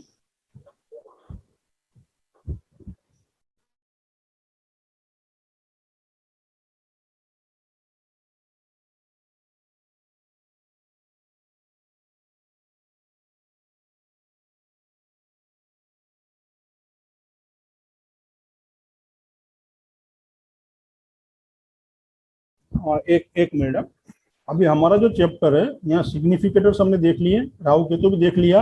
How to create KP chart, यानी कोई भी चार्ट जो हमें बनाना है कुंडली, वो सॉफ्टवेयर में किस तरह से बनाएंगे वो हम देखेंगे अभी। ठीक है, तो उसके लिए हमें क्या क्या चाहिए? एक तो जन्म तारीख चाहिए, समय चाहिए और प्लेस चाहिए, यानी जगह चाहिए। तो हम यहाँ पे एक कुंडली का निर्माण करते हैं, बराबर। कुंडली एक बनाएंगे। मान लो तो मैं कोई एक तारीख लेता हूं, या आप में से कोई बता दीजिए। मान लो किसी का बर्थ है 3 मार्च, यानी 3/3/1965, ये डेट है हमारे पास। तो मैं यहाँ पे ये फिलअप कर रहा हूँ। यहाँ पे नेम है XYZ। हम एक एग्जांपल ले रहे हैं किस तरह से चार्ट को बनाना है, चाहे सॉफ्टवेयर कोई भी हो आपके पास, Star1 हो, KP1 Star1 हो, या कोई भी चार्ट हो आपके पास। ये हमने नाम लिख लिया, फिर डेट ऑफ बर्थ लिख लिया हमने। मान लो 3 तारीख है, 3 मार्च, यानी 3/3/1965, उसका 1965 बराबर है, ये डेट हो गई। अभी टाइम हो गया, मान लो कि सुबह 6:30, 6:30 ये टाइम है बराबर। अभी महाराष्ट्र है और सिटी है नागपुर, हम ये मान के चलते हैं, ये एग्जांपल है बराबर। ये डिटेल हमारे पास आ गई, फिर हमने उसको प्रोसेस पे जाना है। ये आपके जो भी सॉफ्टवेयर है, ये कुंडली बन जाती है। ये इस तरह से ये कुंडली बन गई। देखिए XYZ नाम है उनका, ये XYZ नाम है, ये डिटेल आ गई पूरी यहाँ, बर्थ डिटेल, और ये एक चार्ट बन गया। ये भावचलित चार्ट है। मैं आपको लग्न चार्ट बताता हूँ। ये लग्न चार्ट बन गया, ये हो गया लग्न चार्ट। तो ये डिटेल सॉफ्टवेयर में आप डालोगे तो ये कुंडली बन जाएगी इस तरह से। तो ये जो होगी लग्न चार्ट है बराबर है ये, और उधर भावचलित है। और हर एक सॉफ्टवेयर में अपना अपना वो अलग से रहता है, किस हिसाब से देना है। फिर ये दशा सर लगन चार्ट वो है जिसके ऊपर बर्थ चार्ट लिखा है? ये लगन चार्ट है। हाँ, बर्थ चार्ट भी वही इसे भी कहते हैं, राशि चार्ट भी कहते हैं। ठीक है सर। ठीक है, लगन चार्ट भी है, उसे कहते हैं, राशि चार्ट भी कहते हैं, बर्थ चार्ट भी कहते हैं। ये लगन चार्ट है। ठीक है, और ये हो गया भावचलित। एक मिनट मैं आपको इधर लेके जाता हूँ। हाँ, अभी यहाँ पे जो है ये भावचलित है। ठीक है, तो ये सब प्लानेटरी पोजीशन दी हुई है यहाँ। ये कस्पल पोजीशन है, ये first house, second house, third house, इस तरह से ये 12 भाव दिए हैं यहाँ पे। ये देखिए 12 भाव है, उसकी डिग्रियां हैं। यहाँ भाव के बारे में पूरा डिटेल दिया हुआ है, ये आप पढ़ोगे तो। ये साइन लॉर्ड है फर्स्ट हाउस में, फर्स्ट हाउस का जो राशि है उसका साइन लॉर्ड। फिर नक्षत्र लॉर्ड है, ये सब लॉर्ड है।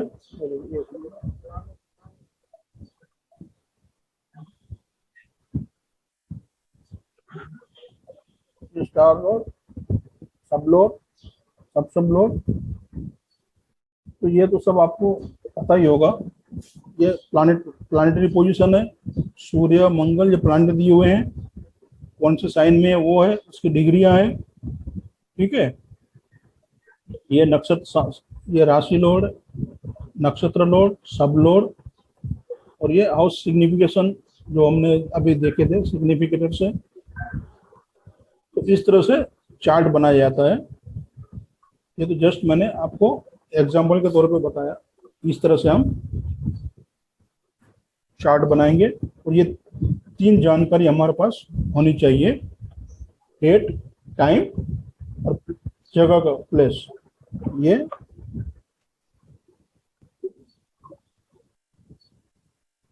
हमने चार्ट बनाना देख लिया, किस तरह से बनता है चार्ट। फिर वो चार्ट एनालिसिस भी है, उसे भी किस तरह से किया जाता है, वो पूरा लंबा टॉपिक है। चार्ट को इस तरह से रीड करना है, चार्ट के अंदर क्या क्या है, राशियाँ कहाँ है, साइन लॉर्ड कौन है, सब लॉर्ड कौन है। ये एक लंबा प्रोसेस है, वो तो सबका क्लास में पॉसिबल है, 2 घंटे में पॉसिबल नहीं है सारी बातें बताना। चार्ट के अंदर तो काफ़ी कुछ होता है। अभी हम केपी की एक अहम अवधारणा टेनेंटेड और अनटेनेंटेड प्लानिट की ओर जाते हैं। बहुत ही महत्वपूर्ण बातें हैं जो काफ़ी लोग, यानी 90% जो केपी जो करते हैं वो इसी को देखते भी नहीं है, और यहीं वो गफलत हो जाती है, यहीं वो तकलीफ हो जाती है। तो उनको 100% रिजल्ट ना मिलने का रीजन यही है। तो टेनेंटेड क्या है, अनटेनेंटेड क्या है? टेनेंटेड यानी किराएदार, सिंपल सी बात है। आप किसी के यहाँ टेनेंट है, यानी आपने किसी किराए पे हो आप, तो आप टेनेंटेड हो। तो यदि आपका खुद का घर है यानी अनटेनेंटेड है, आपको किसी और की जरूरत नहीं है, आपका खुद का मकान है। तो जो ग्रह दूसरे का नक्षत्र ग्रह है वो टेनेंटेड है। जो ग्रह दूसरे ग्रह का नक्षत्र में है यानी नक्षत्र लॉर्ड है, वो टेनेंटेड है, किसी का किराएदार है। और जो ग्रह किसी दूसरे ग्रह का नक्षत्र लॉर्ड नहीं है यानी नक्षत्र में नहीं है, वो अनटेनेंटेड है, उसका खुद का अपना घर है, वो किसी के किराएदार नहीं है। और जो ग्रह अपने ही नक्षत्र में है वो भी अनटेनेंटेड है, फिर चाहे वो किसी ग्रह का नक्षत्र हो या ना हो, खुद के नक्षत्र में बैठा है तो वो अनटेनेंटेड है। टेनेंटेड ग्रह अपने नक्षत्र का परिणाम बताता है। टेनेंटेड जो ग्रह होता है वो अपने नक्षत्र का परिणाम देगा, और अनटेनेंटेड ग्रह जो है वो अपने नक्षत्र के साथ साथ अपना भी रिजल्ट वो देगा खुद। समझ में आया? टेनेंटेड, अनटेनेंटेड, ये काफी डीप में एक्चुअली इसका वो सब्जेक्ट है ये, मैं आपको शॉर्टली बता रहा हूँ। टेनेंटेड केपी के अंदर यही मेन जरूरी है, यही समझना जरूरी है। टेनेंटेड प्लैनेट कौन सा रिजल्ट देगा, अनटेनेंटेड प्लैनेट जो है वो कैसा रिजल्ट देगा।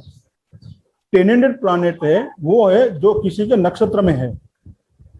मैं आपको चार्ट से बताता हूँ, चार्ट से मैं आपको एग्जांपल बताता हूँ टेनेंटेड और अनटेनेंटेड क्या है, ठीक है।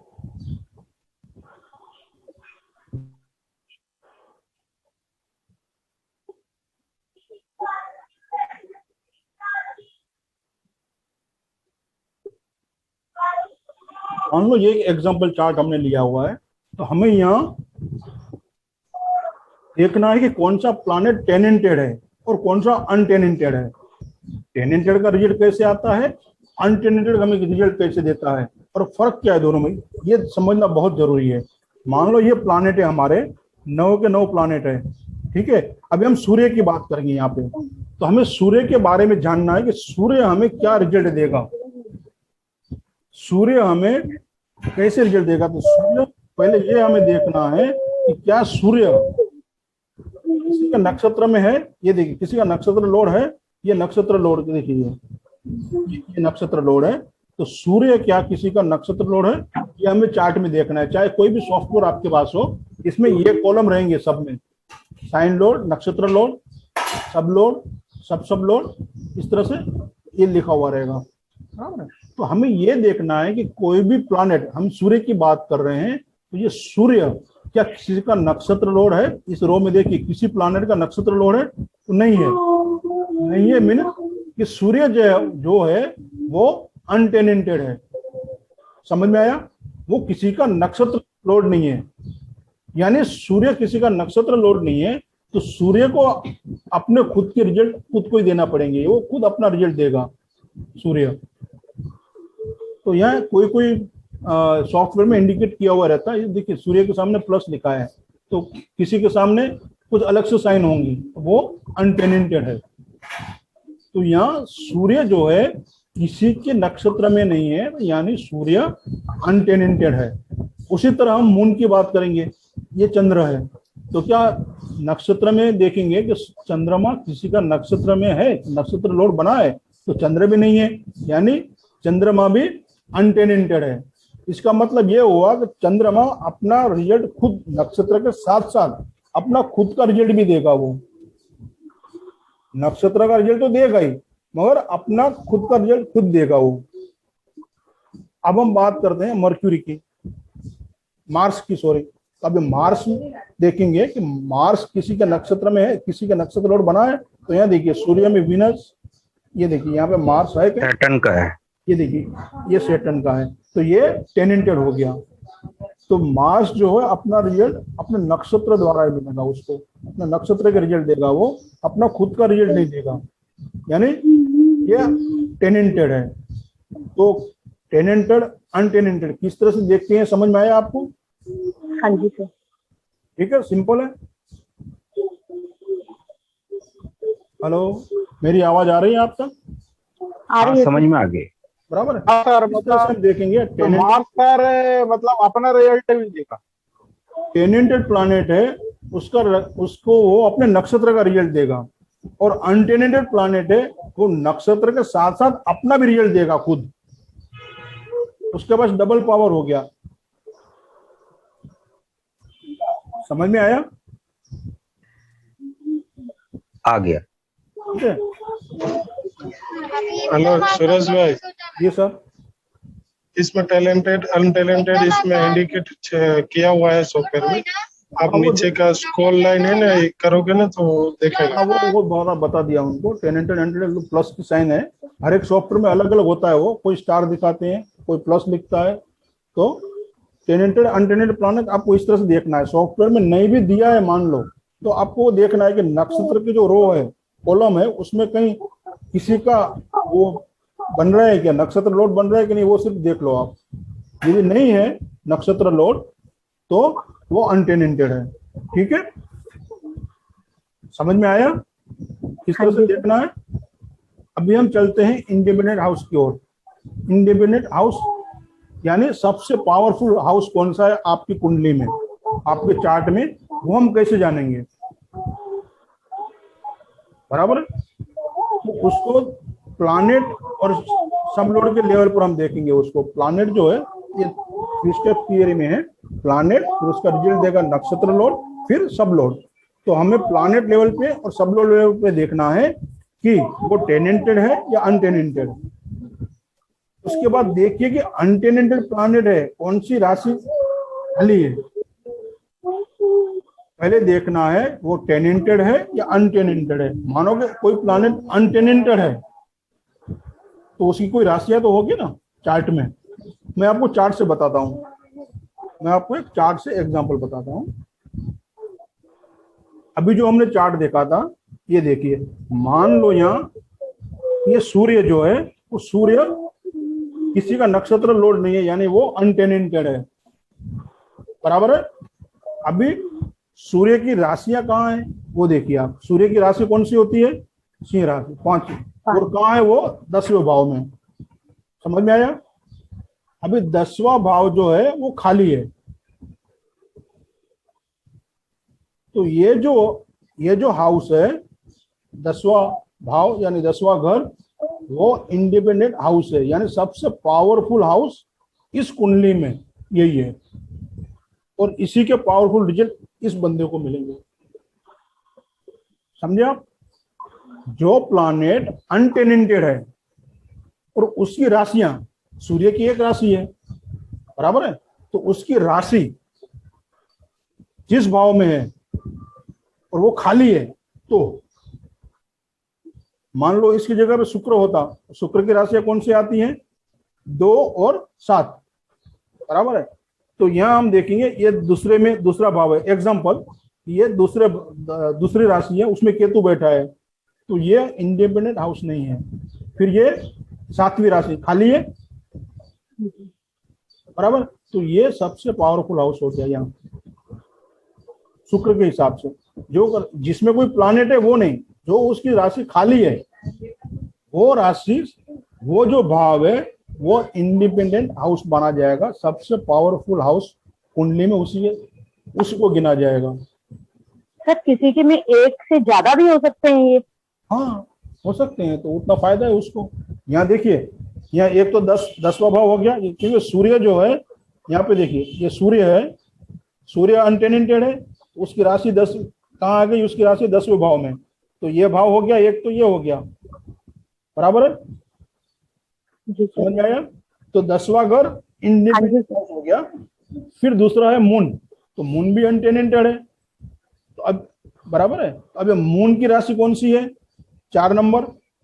तो मून की राशि में गुरु बैठा है, जुपिटर है। जुपिटर है, तो वो इंडिपेंडेंट हाउस नहीं है। समझे आप? जो अनटेनेंटेड प्लैनेट है उसकी जो राशि खाली है वही हाउस जो है इंडिपेंडेंट हाउस है। यानी सबसे पावरफुल हाउस उसे माना गया है। कॉन्सेप्ट समझ में आ गया आपको? हाँ जी सर।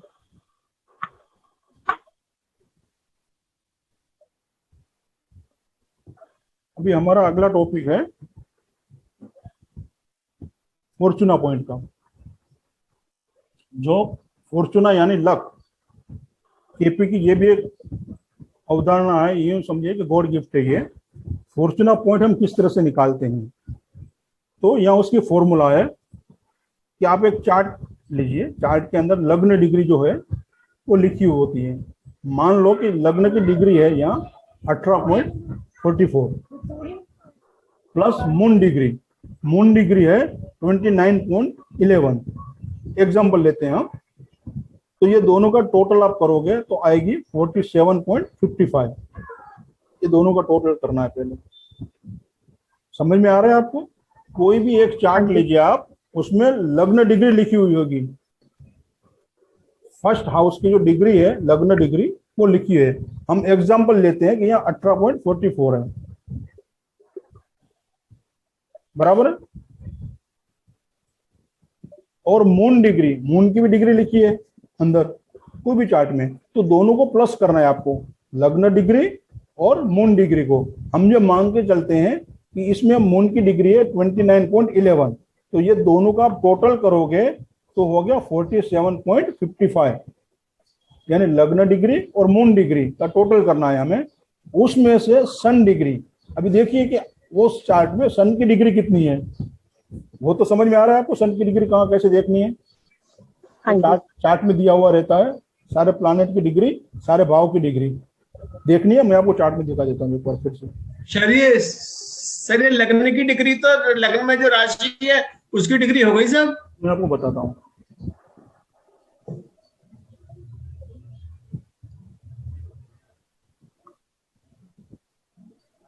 ये देखिए, ये फर्स्ट हाउस को हम लग्न कहेंगे, ठीक है। ये डिग्री कितनी है, बराबर है जी। ये लग्न डिग्री यहाँ लिखी हुई होगी इस तरह से।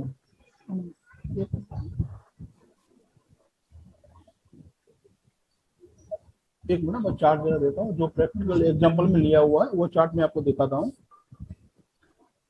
शायद उसी का मैंने एग्जांपल लिया हुआ है, मैं आपको दिखाता हूँ। अभी देखिए यहाँ ये जो है ये एग्जांपल चार्ट है। यहाँ ये लग्न डिग्री कितनी है, 18.44, ठीक है। समझ में आया? जी सर। लग्न डिग्री प्लस मून डिग्री, यानी मून, अब ये प्लैनेट में हम जाएंगे तो मून की डिग्री कितनी है, ये देखिए 29.11, ठीक है। तो ये दोनों का हम प्लस करेंगे। जी। फिर ये सूर्य की डिग्री देखेंगे हम, ये सन की डिग्री है, वो माइनस करेंगे उसमें से।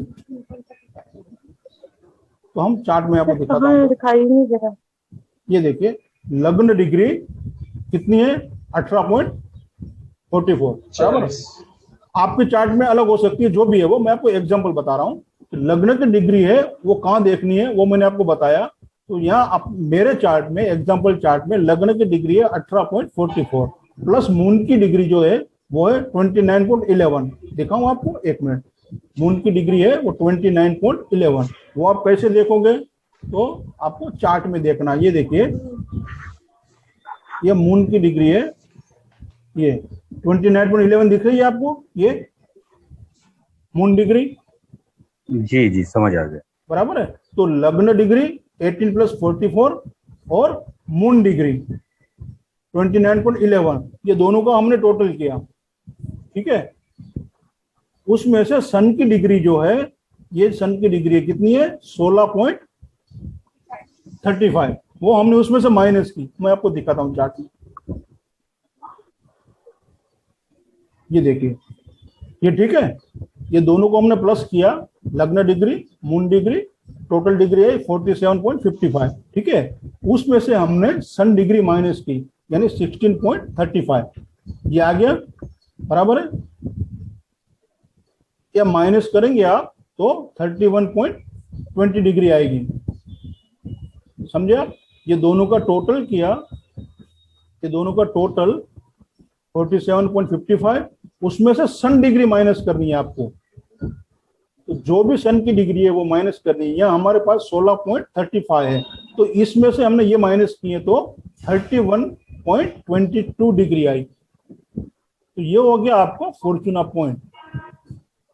इतना समझ में आया? 31.20 डिग्री कैसे आई ये समझ में आया आपको सब? आ गया। हाँ जी। बराबर है? ये सर लगने वाली डिग्री कस्ब चार्ट की लेंगे या राशि चार्ट की लेंगे? डिग्री साहब उतनी रहेगी, वो लिखी हुई रहेगी चार्ट के अंदर। सॉफ्टवेयर में आपको पूरा कस्ब का जो है वहां पे डिग्री लिखी हुई है, लगने की डिग्री कितनी है वो कस्ब में आएगी, और प्लानेट की जो है वो प्लानेट में रहेंगे। बराबर है? तो यहाँ जो है ये टोटल हमारे पास ये जो नंबर आया कैलकुलेशन करके 31.20, इतना समझ में आया? हाँ जी। जी सर। बराबर है? अभी आपको पता है कि हर राशि 30 डिग्री की होती है, तो पहली राशि कौन सी आई? ये यहाँ पे देखिए 31.20 है, तो पहली राशि 1 से 30 नंबर तक आएगी, डिग्री तक आएगी, मेष राशि। जी सर। समझे आप? 1 से 30 डिग्री मेष राशि। फिर दूसरी राशि 31 से 60, कौन सी? वृषभ। तो फॉर्चूना पॉइंट कौन सी राशि में आ गया? टॉरस में, वृषभ में। समझे आप? तो चार्ट में हमारी टॉरस राशि कहाँ है वो हमें देखना है। तो वो भाव ये देखिए, यहाँ टॉरस राशि 2 नंबर की राशि कहाँ है? टॉरस भाव चलित में, सॉरी टॉरस राशि जो है ये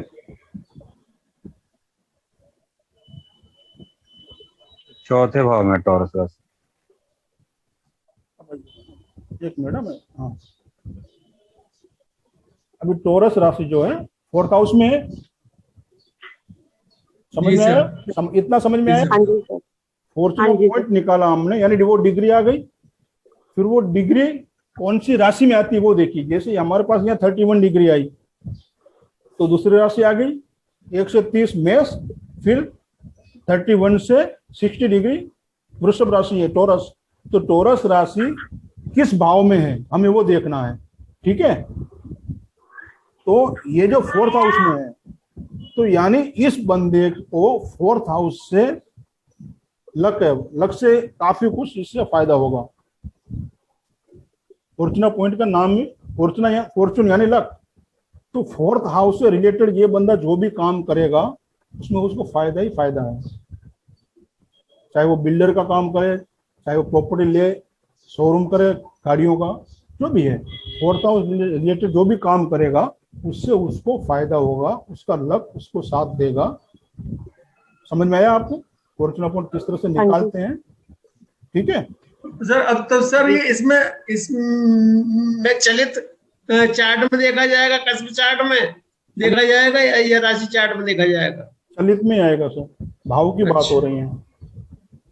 ठीक है? ये हमारा हो गया फॉर्चूना पॉइंट। अब हम आगे चलते हैं हमारे अगले पॉइंट की ओर, जो है रूलिंग प्लैनेट।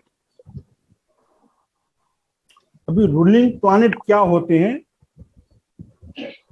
मान लो ये प्रश्न कुंडली में काम आते हैं जनरली, और ये डिवाइन हेल्थ के लिए है। क्यों आप घूमते फिरते रूलिंग प्लैनेट का इस्तेमाल नहीं कर सकते हो? और जब आपको कोई दिक्कत हो, कोई प्रॉब्लम हो, कोई प्रिडिक्शन आप नहीं कर पा रहे हो और आपको जरूरत है डिवाइन हेल्थ की, तब आप रूलिंग प्लैनेट का इस्तेमाल कर सकते हो। ये जनरल नियम है। बराबर है? अभी रूलिंग प्लैनेट जो है वो किस तरह से निकालते हैं और इसका यूज क्या है वो हम देखेंगे। मान लो कि आपके पास कोई कुंडली लेके आता है और कहता है भाई मुझे गाड़ी लेनी है, तो वो कब आएगी? मान लो एग्जांपल के तौर पे, या मैं फॉरेन कब जाऊंगा? क्वेश्चन तो कोई भी हो सकता है, हर एक के अलग अपनी अपनी प्रॉब्लम है। तो कोई भी प्रॉब्लम लेके आपके पास आता है और कोई भी प्रश्न आपको पूछता है, तो जिस समय मान लो कि वो पूछता है कि भाई मेरी शादी कब होगी, ठीक है, ये हमारा प्रश्न है। तो उस समय, जिस समय वो बंदा आपके पास आता है, उस समय की आपको कुंडली बनानी है पहली बार, और जहां पर आप बैठे हो उस जगह उसको लेना है, वो टाइम को लेना है। वो डेट को लेना है जिस दिन वो आया। मान लो अभी हमारे सामने कोई बंदा आता है और पूछता है कि भाई मेरी शादी कब होगी, ठीक है, तो हमें उसी समय की एक कुंडली बनानी है। जैसे मैंने आपको कुंडली बनाने बताया अभी किस तरह से लेंगे, तो यहाँ डेट आ गई आज की, समय उसी समय जिस समय वो आया, और जगह कहाँ की, जहाँ आप खुद बैठे हो, यानी जहाँ ज्योतिष बैठा है, प्रश्न करता नहीं। मान लो फोन से कोई क्वेरी आपके पास आई है, फोन अमेरिका से आया कि भाई मेरी वीजा कब लगेगी, क्या मैं कब इंडिया आ पाऊंगा, या मैं कब, इस तरह से कोई भी प्रश्न बाहर से हो सकता है। तो वहां की जगह नहीं लेनी है, आप जहां बैठे हो, यानी प्रश्न सॉल्यूशन देने वाला जहां बैठा है उस जगह का प्लेस आएगा वहां। समझ में आया? जी सर। समय आपको मिल गया, जिस समय फोन आया या जिस समय वो बंदा आया, वो समय लेना है, वो डेट लेनी है, वो जगह लेनी है जहां आप बैठे हो या जहां सॉल्यूशन प्रोवाइडर बैठा हुआ है, ठीक है। चाहे फोन स्वीडन से आए, अमेरिका से आए, दिल्ली से आए या अहमदाबाद से आए, ठीक है, आपको आपकी जगह लेनी है। और सर बाद में देखा हो तो जिस समय आपके पास आया है उस समय आपको नोट कर लो आप, भले फिर आप 2 दिन बाद देखो, आपको समय नहीं है। ओके मान लो ओके आप ट्रेन में ट्रैवल कर रहे हो, किसी का फोन आ गया एग्जांपल के तौर पे कि भाई मुझे ये है, ये प्रॉब्लम है, ये कब होगा बता दीजिए, तो आपके पास फोन आया, वो तो रिकॉर्ड हो गया टाइम, उस समय इसका फोन आया था, उस दिन उस समय, मगर समय वो लोगे आप जहां बैठ के आप सॉल्यूशन करोगे। ओके। मान लो आप ट्रैवल कर रहे हो और आप रहते हो दिल्ली में, तो फिर दिल्ली वापस आ गए तो जगह कौन सी आएगी? दिल्ली। मान लो मैं अहमदाबाद रहता हूँ, मैं ट्रैवल कर रहा हूँ, दूसरे दिन वापस अहमदाबाद पहुंचा, तो टाइम जो है, टाइम और तारीख वो आएगी और प्लेस यहाँ अहमदाबाद का आएगा। मतलब सर समझ में आया सबको? जी सर। बिल्कुल आगे। अब आपने वो कुंडली तो बना ली, कुंडली में रूलिंग प्लैनेट, यानी उस समय जो रूल करने वाले प्लैनेट है उसको हमें लेना है। वो कौन से प्लैनेट हम लेंगे? तो पहला जो नंबर है वो है लग्न लॉर्ड। उसका जो लग्न लॉर्ड है, जो चार्ट आपने बनाया उसका जो लग्न लॉर्ड है वो कोई प्लैनेट होगा, उसको आप नोट कीजिए, तो सबसे पावरफुल होगा। दूसरा जो है लग्न नक्षत्र लॉर्ड, तो जो प्लैनेट का नक्षत्र लॉर्ड कौन है वो आप देखिए, दूसरे नंबर पे वो आएगा। तीसरे नंबर पे आएगा मून नक्षत्र लॉर्ड, यानी चंद्र का नक्षत्र स्वामी जो भी है उस प्लैनेट में। चार्ट आपने देख लिया किस तरह से निकालना है, आपको वो समझ में आ गया। नक्षत्र लॉर्ड कहाँ है, राशि स्वामी कहाँ है, खुद प्लैनेट कौन सा है, इतना समझ में आ गया ना सर आपको? तो फिर मून का नक्षत्र लॉर्ड कौन है वो देखना है आपको रूलिंग प्लैनेट में। और चौथा है मून का साइन लॉर्ड, यानी मून जो है उसका साइन लॉर्ड आपको लेना है, राशि लॉर्ड। और पांचवा है डे लॉर्ड, यानी जिस दिन ये आपके प्लानिंग हो रही है, जिस दिन आप ये बता रहे हो, जिस दिन आपने चार्ट बनाया, वो जो वार है उसको लेना है आपको, बराबर है, उस प्लानिट को लेना है। सोमवार है तो आप मून को ले लीजिए, मंगलवार है मार्स को ले लीजिए। इस तरह से आपको डे लॉर्ड मिल गया। तो ये 5 जो है वो रूलिंग प्लैनेट है। इस तरह से रूलिंग प्लैनेट लिए जाते हैं। अब इसका इस्तेमाल क्या करना है, कैसे करना है, वो बहुत ही लंबा चैप्टर है। वो फिर क्या मैं आपको ये 2 घंटे में नहीं समझा पाऊंगा, वो क्लास में डिटेल में फिर हम एग्जाम्पल के माध्यम से ये पूरा समझते हैं कि कब और कैसे करना है, इसको यूज कहाँ करना है और कैसे इसको प्रिडिक्शन में लेना है। ठीक है, तो ये रूलिंग प्लैनेट निकालने को आपको आगे किस तरह से निकालना है इतना समझ में आ गया। ठीक है, अब हम आगे बढ़ते हैं। हमारा प्रॉमिस किस तरह से हम फाइंड आउट करते हैं, यानी डीबीए, दशा भुक्ति अंतरा। डी यानी दशा, बी यानी भुक्ति यानी अंतरा। शॉर्ट में हम क्या कहेंगे, महादशा, अंतरदशा और प्रत्यंतर दशा। इतना समझ में आया आपको? डीबीए का मतलब क्या है, दशा भुक्ति अंतरा। केपी में हम ये शब्द यूज करते हैं, बराबर है, महादशा, अंतरदशा और प्रत्यंतर दशा। ठीक है, तो अब हम प्रिडिक्शन में, यानी कोई प्रॉमिस हमें फाइंड आउट करनी है कि ये कब होगी हमारे लाइफ में, दशा तो यही बताएगी हमें, बराबर है। तो वो कब होगी वो हमें देखना है। तो मैं एक चार्ट से आपको शॉर्ट में बता देता हूं कि हम किस तरह से डीबीए का इस्तेमाल करेंगे, और डीबीए का इस्तेमाल करके अभी आप भी अभी उसको बता पाओगे कि आपकी शादी कब होगी, आपका बच्चा कब होगा, आप फॉरेन कब जाओगे, आपके पतिदेव बॉम्बे से निकले हैं तो वो कब तक घर पहुंचेंगे। समझ में आया? कोई भी बात, कोई भी चीज हो तो वो हम दशा से भी बता सकते हैं। मैं एक छोटा सा एग्जांपल आपको मैं बता रहा हूं यहाँ, बराबर। ये मान लो हमारे पास एक चार्ट है, ठीक है, मैं चार्ट से बता रहा हूं आपको।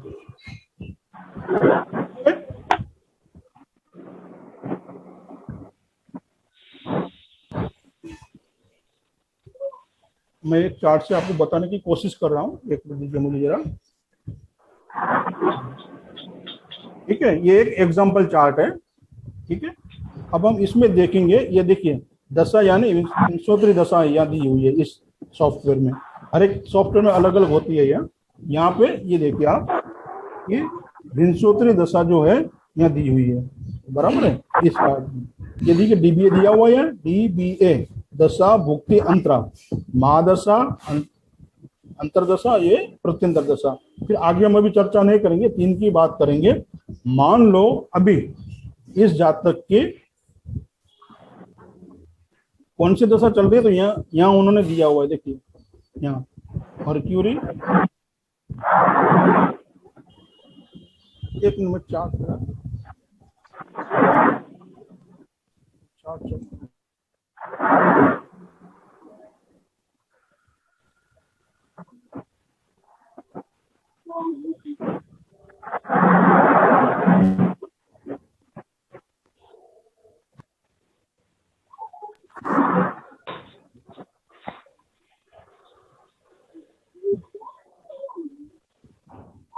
एक मिनट। हाँ, ये एग्जाम्पल चार्ट है, इसमें हम देखेंगे, ये देखिए ये दशा दी है, बराबर है। समझ में आया आपको? अभी यहाँ हम देखेंगे कि इसकी महादशा कौन सी चल रही है, तो यहाँ दिया हुआ है, देखिए दशा रनिंग में है, केतु की महादशा है, जुपिटर की अंतरदशा है, शनि की प्रत्यंतर है, और ये फिर सूक्ष्म है। तो हम ये 3 की बात करेंगे कि केतु की महादशा, जुपिटर की अंतरदशा चल रही है, और शनि की प्रत्यंतर। तो इससे हम प्रिडिक्शन कैसे करेंगे? तो पहले हम देखिए महादशा, ये महादशा है, अभी इसकी महादशा केतु की चल रही है, ठीक है। तो ये देखिए दशा रनिंग महादशा जो केतु की है। तो हमारे पास क्वेश्चन क्या है, हमें किसी ने पूछा कि भाई ये मेरी कुंडली है, ये कुंडली जो एग्जांपल के में तौर पे लिए है, उसने पूछा कि भाई मेरी शादी कब होगी, ये बताइए आप।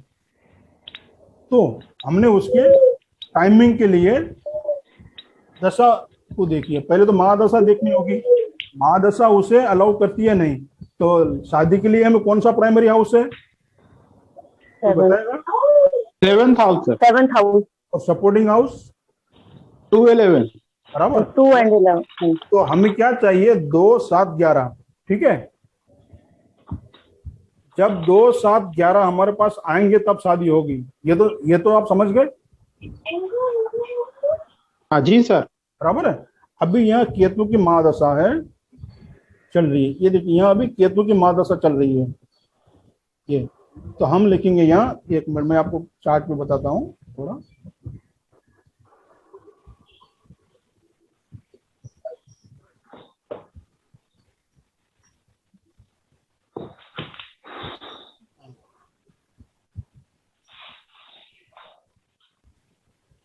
महादशा यानी एमडी, बराबर। महादशा है,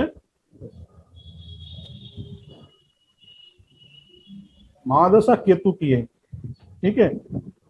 अभी केपी में प्लानेट जो रिजल्ट देता है वो नक्षत्र का भी देता है, बराबर है। तो अभी केतु किसके नक्षत्र में है वो भी हमें देखना है। तो केतु है यहाँ पे, ये देखिए केतु पे हम क्लिक करेंगे, ये तो केतु है, ये नक्षत्र का है, ये नक्षत्र कौन है? राहु है। तो हमें केतु के नक्षत्र, केतु और राहु दोनों के वो देखने पड़ेंगे सिग्निफिकेटर्स। यानी केतु जो है प्लानेट है, केतु, उसका नक्षत्र लॉर्ड कौन है? राहु, ठीक है। तो अभी केतु, अभी हमें ये सब देखना है भाव चलित से। तो केतु हमें कौन से भाव में बैठा है? देखिए 7वें भाव में, समझ में आया। और राहु कहाँ है? पहले भाव में। तो हम केतु के आगे क्या लिखेंगे? 7, और राहु के आगे 1। ये मैं शॉर्ट में ला रहा हूं, बराबर है। वो किसके साथ में है, दृष्टियां, ये सब नहीं ला रहा हूं, सिर्फ सिंपली आपको बताने के लिए ले रहा हूं। राहु कहते कि नहीं तो काफी वो लंबा चौड़ा प्रोसीजर है, वो एक क्लास ऐसी में निकल जाएगी। मैं आपको सिर्फ एग्जांपल बता रहा हूं, इसकी जगह पे कोई भी प्लैनेट हो सकते हैं, बराबर है। अभी महादशा का प्लैनेट जो है केतु है, वो राहु के नक्षत्र में है। अभी वो हमें क्या दे रहे हैं? 7 और 1, बराबर है। अभी महादशा 7 दे रही है, हमें कौन से नंबर चाहिए? 2, 7, 11। तो 1 नंबर तो हमारे पास आ गया, यानी महादशा में अलाउ कर रही है कि हाँ भाई शादी होगी मेरे पीरियड में। तो केतु का पीरियड कितना है? 7 साल का। अभी 7 साल में शादी होगी वो तय है, क्योंकि 1 नंबर में मिल गया 7। तो महादशा ने तो हमें हरी झंडी दे दी। अभी हम देखेंगे कि अंतरदशा जो है, भुक्ति जो है, क्या हमें सपोर्ट करेगी? तो हम देखेंगे अंतरदशा। अभी अंतरदशा जो है वो हमें देखनी है, वो कौन से प्लैनेट की है, ये देखिए। तो अंतरदशा आ गई जुपिटर की, क्या आ गई? जुपिटर। या पीरियड भी लिखा हुआ है। तो अभी जुपिटर को देखना है कि वो किसके नक्षत्र में है, रिजल्ट तो वही देगा, नक्षत्र ही। तो ये जुपिटर जो है केतु के नक्षत्र में है, यानी अंतरदशा प्लैनेट कौन सा हो गया? जुपिटर। जुपिटर हो गया अंतरदशा प्लैनेट, और उसका नक्षत्र लॉर्ड हो गया केतु। समझ में आया आपको? अभी जुपिटर कौन से भाव को लेके चल रहा है, हम वो देखेंगे भाव चलित में। तो जुपिटर पहले कहाँ बैठा हुआ है, ये देखो आप। तो 9th हाउस में है, और उसकी राशियां कहाँ कहाँ है वो देखिए। जुपिटर की राशियां, ये तो उसका प्लेसमेंट हो गया 9th हाउस, और जुपिटर की राशियां कौन सी है? एक दूसरे भाव में है, ये देखिए 9वीं राशि, और दूसरा 5वीं, ये 5वें भाव में है 12वीं राशि, ये जुपिटर की राशि है। तो हम क्या लिखेंगे? 2, जुपिटर के आगे 2, 5 और 9। 2, 5 और 9। समझ में आया? जुपिटर जो है वो 9वें भाव में बैठा है, और दूसरे भाव में उसकी राशि है, और 5वें भाव में है, यानी 2, 5, 9। ठीक है। तो और केतु क्या दे रहा है हमें, वो हमने ऊपर लिख लिया 1 और 7। केतु हमें क्या दे रहा है? 1 और 7। समझ में आया आपको इतना? हेलो, आ जी गया। सर। बराबर है। तो हमें और क्या चाहिए? देखिए 7 तो हमें एमडी ने दे दी, महादशा ने 7 नंबर दे दिया, अंतरदशा ने हमें 2 और 7 और दे दिए, दूसरा नंबर भी आ गया। 2, 7, 11 हमें चाहिए, तो 7 आ गया, 2 आ गया, यानी अंतरदशा ने भी हमें अलाउ कर दिया कि भाई ठीक है, मैं इसकी शादी करवाने में आपको मदद करूंगी। और साथ में 5 नंबर भी है, तो लव भी होगा वहाँ। 9 नंबर भी है, वो भी सपोर्टिंग है। नेगेटिव नंबर सिर्फ एक ही है, बराबर है। तो यहाँ ये दशा भी सपोर्ट कर रही है, यानी महादशा, अंतरदशा, दशा और भुक्ति दोनों सपोर्ट कर रही हैं। अभी 2 और 7 नंबर हमारे पास आ गए। अभी बचा कौन सा नंबर? 11। 11 नंबर बचा। तो हम अभी जाएंगे प्रत्यंतर में, पीडी में। ठीक है। अभी हम देखेंगे प्रत्यंतर में किसकी दशा चल रही है। तो ये आया सैटर्न, शनि की। तो हम देखेंगे शनि किसके नक्षत्र में है। तो शनि जो है वो मार्स के नक्षत्र में है, बराबर है। तो यहाँ प्रत्यंतर का वो कौन हो गया प्लैनेट? सैटर्न। शनि हो गया, और उसका नक्षत्र हो गया मंगल। शनि है और उसका नक्षत्र हो गया मंगल। ठीक है। अब हम शनि कौन से भाव को लेकर चल रहे हैं वो हम देखेंगे। तो शनि जो है एक बैठे हुए 3rd हाउस में, और उसकी राशि कौन सी कहाँ कहाँ है? 10 और 11 तीसरे भाव में और चौथे भाव में, यानी शनि हमें क्या नंबर दे रहे हैं? 3 और 4। समझ में आया? जी सर। मार्स का देखेंगे, उसका नक्षत्र है वो। तो मार्स में कौन से नंबर दे रहा है ये देखिए। एक तो मार्स बैठा है 4th हाउस में, ठीक है, और उसकी राशियां कहाँ कहाँ है? एक 1st हाउस में है और 6th हाउस में है। तो मार्स में दे रहा है 1, 4, 6। मार्स में दे रहा है 1, 4 और 6। तो जो प्रत्यंतर दशा शनि की है उसमें 3, 4 1 और 6, 1 3 6 नंबर आ रहे हैं, 1 4 1 3 4 6 बराबर है। तो ये शादी के अलाउ नहीं कर रहा है हमें, तो इस प्रत्यंतर में उसकी शादी नहीं होगी, क्योंकि हमें 11 नंबर चाहिए, 2 7 आ गए ऊपर, तो ये नहीं आ रही है। तो हम फिर अब देखेंगे अगली प्रत्यंतर दशा कौन सी है, वो हम देखेंगे। तो शनि के बाद कौन सी है, तो हम इसको मरकरी। हाँ, अभी शनि के बाद आएगी मर्क्यूरी, तो हम देखेंगे मर्क्यूरी। तो मर्क्यूरी का नक्षत्र लॉर्ड कौन है वो हम देखेंगे, बराबर है, वो भी केतु है। तो प्रत्यंतर दशा का प्लानेट कौन हो गया, मर्क्यूरी, और उसका नक्षत्र लॉर्ड हो गया केतु, मर्क्यूरी और केतु। ठीक है, अब केतु को हम तो मालूम है 1 और 7 दे ही रहा है, तो केतु के सामने हम अभी लिख देंगे 1 और 7, क्योंकि हमें मालूम है। अभी मर्क्यूरी क्या रिजल्ट दे रहा है वो हम देखेंगे भाव चलित में। तो मर्क्यूरी देखिए, मर्क्यूरी कहाँ बैठा है पहले वो आप देखिए, 5वें में, 5वें भाव में। उसकी राशियां कौन सी है, मर्क्यूरी की 3 यानी 8वां भाव और 11वां भाव, 6 नंबर की राशि है ना तुला, हेलो 6 कन्या, तो 3 और 8 और 12, 8 और 11, बराबर है। तो क्या कौन सा नंबर लेके चल रहा है मर्क्यूरी, 5 8 और 11, 8 और 11। तो हम मर्क्यूरी के सामने क्या लिखेंगे, 5 8 और 11, ये 3 हाउस। तो टोटल क्या हो जाता है मर्क्यूरी में, आप टोटल गिनोगे तो 1 5 7 8 11, ये दोनों को टोटल मिला के बोलते हैं। ठीक है, तो हमें जो 11 नंबर चाहिए था सीक्वेंस में, जो बाकी था वो हमें यहाँ मिल गया पीडी में। तो हमारे 2 7 11 की जो सीक्वेंस है, जो ग्रुपिंग है, वो पूरी हो गई। जी सर। बाकी सबको समझ में आ रहा है, जी सर। जी बराबर है। तो ये दशा जो सिस्टम है उससे हम इस तरह से प्रिडिक्ट कर सकते हैं। तो ये देखिए, महादशा केतु की, हम इसको किस तरह से बोलेंगे, आपकी शादी कब होगी, केतु की महादशा में, जुपिटर की अंतरदशा में और मर्क्यूरी की प्रत्यंतर दशा में आपकी शादी होगी। यानी मर्क्यूरी की जो पीरियड जो है वो यहाँ दिया हुआ है, देखिए मर्क्यूरी का पीरियड दिया है यहाँ, ये देखिए। ठीक है, तो इस पीरियड में 22 7 2021 से लेके 7 9 2021 तक, यानी ये जो 2 मिनट अप्रोक्सीमेट जो टाइम है 1.5 महीने का, उस महीने के अंदर होगी, बराबर है। तो आप उसको बेशक बोल सकते हो भाई आपकी जो शादी है ये डेट से ये डेट के बीच में होगी। अब इससे डिटेल में जाना है तो फिर सूक्ष्म दशा है, ठीक है। तो ये समझ में आया दशा भुक्ति अंतरा किस तरह से हम यूज करते हैं, ये सिर्फ मैंने आपको शॉर्ट में बताया है, बराबर है। आखिर काफी उसके में दूसरे जो नंबर है सपोर्टिंग नंबर 1 है, 8 है, 9 है, 5 है, वो क्या हम किस तरह से हमें वहाँ सपोर्ट करेंगे शादी में, प्लस माइनस लाभ नुकसान, वो पूरा अलग से होती है, वो क्लास में होती है, आपको समझे ही है, बराबर है। तो ये हमने एक चार्ट के माध्यम से दशा भुक्ति अंतरा को देखा कि किस तरह से हम उसका इस्तेमाल करके इवेंट को फाइंड आउट कर सकते हैं। आपको सबको समझ में आया? Yes sir.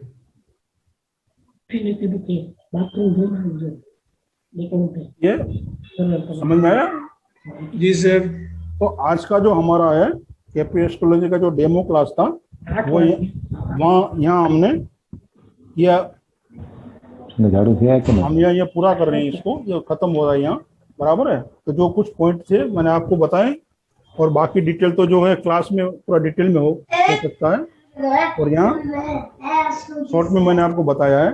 और अभी जो केपी का हमारा क्लास ऑलरेडी चालू है, बैच चालू है, उसमें से भी कुछ लोग यहाँ पे हैं, तो वो अपना एक्सपीरियंस जो है वो शेयर करना चाहें तो कर सकते हैं।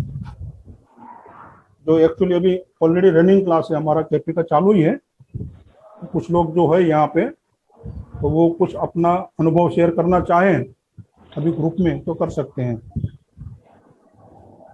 कोई करना चाहेगा? Yes. Yes, I'm sharing some. हाँ बताइए। मैं प्रफुल्ल रावल बोल रहा हूँ बॉम्बे से। और सबसे पहली बात, सुरेश भाई का पढ़ाने का तरीका स्टेप बाय स्टेप बहुत अच्छा है। ओके, मैंने भी केपी बहुत सारी जगह से सीखा है, मगर फिर भी इनका जो पढ़ाने का एक तरीका सिंपल स्टेप बाय स्टेप बहुत अच्छा है। ओके, थैंक यू सुरेश भाई।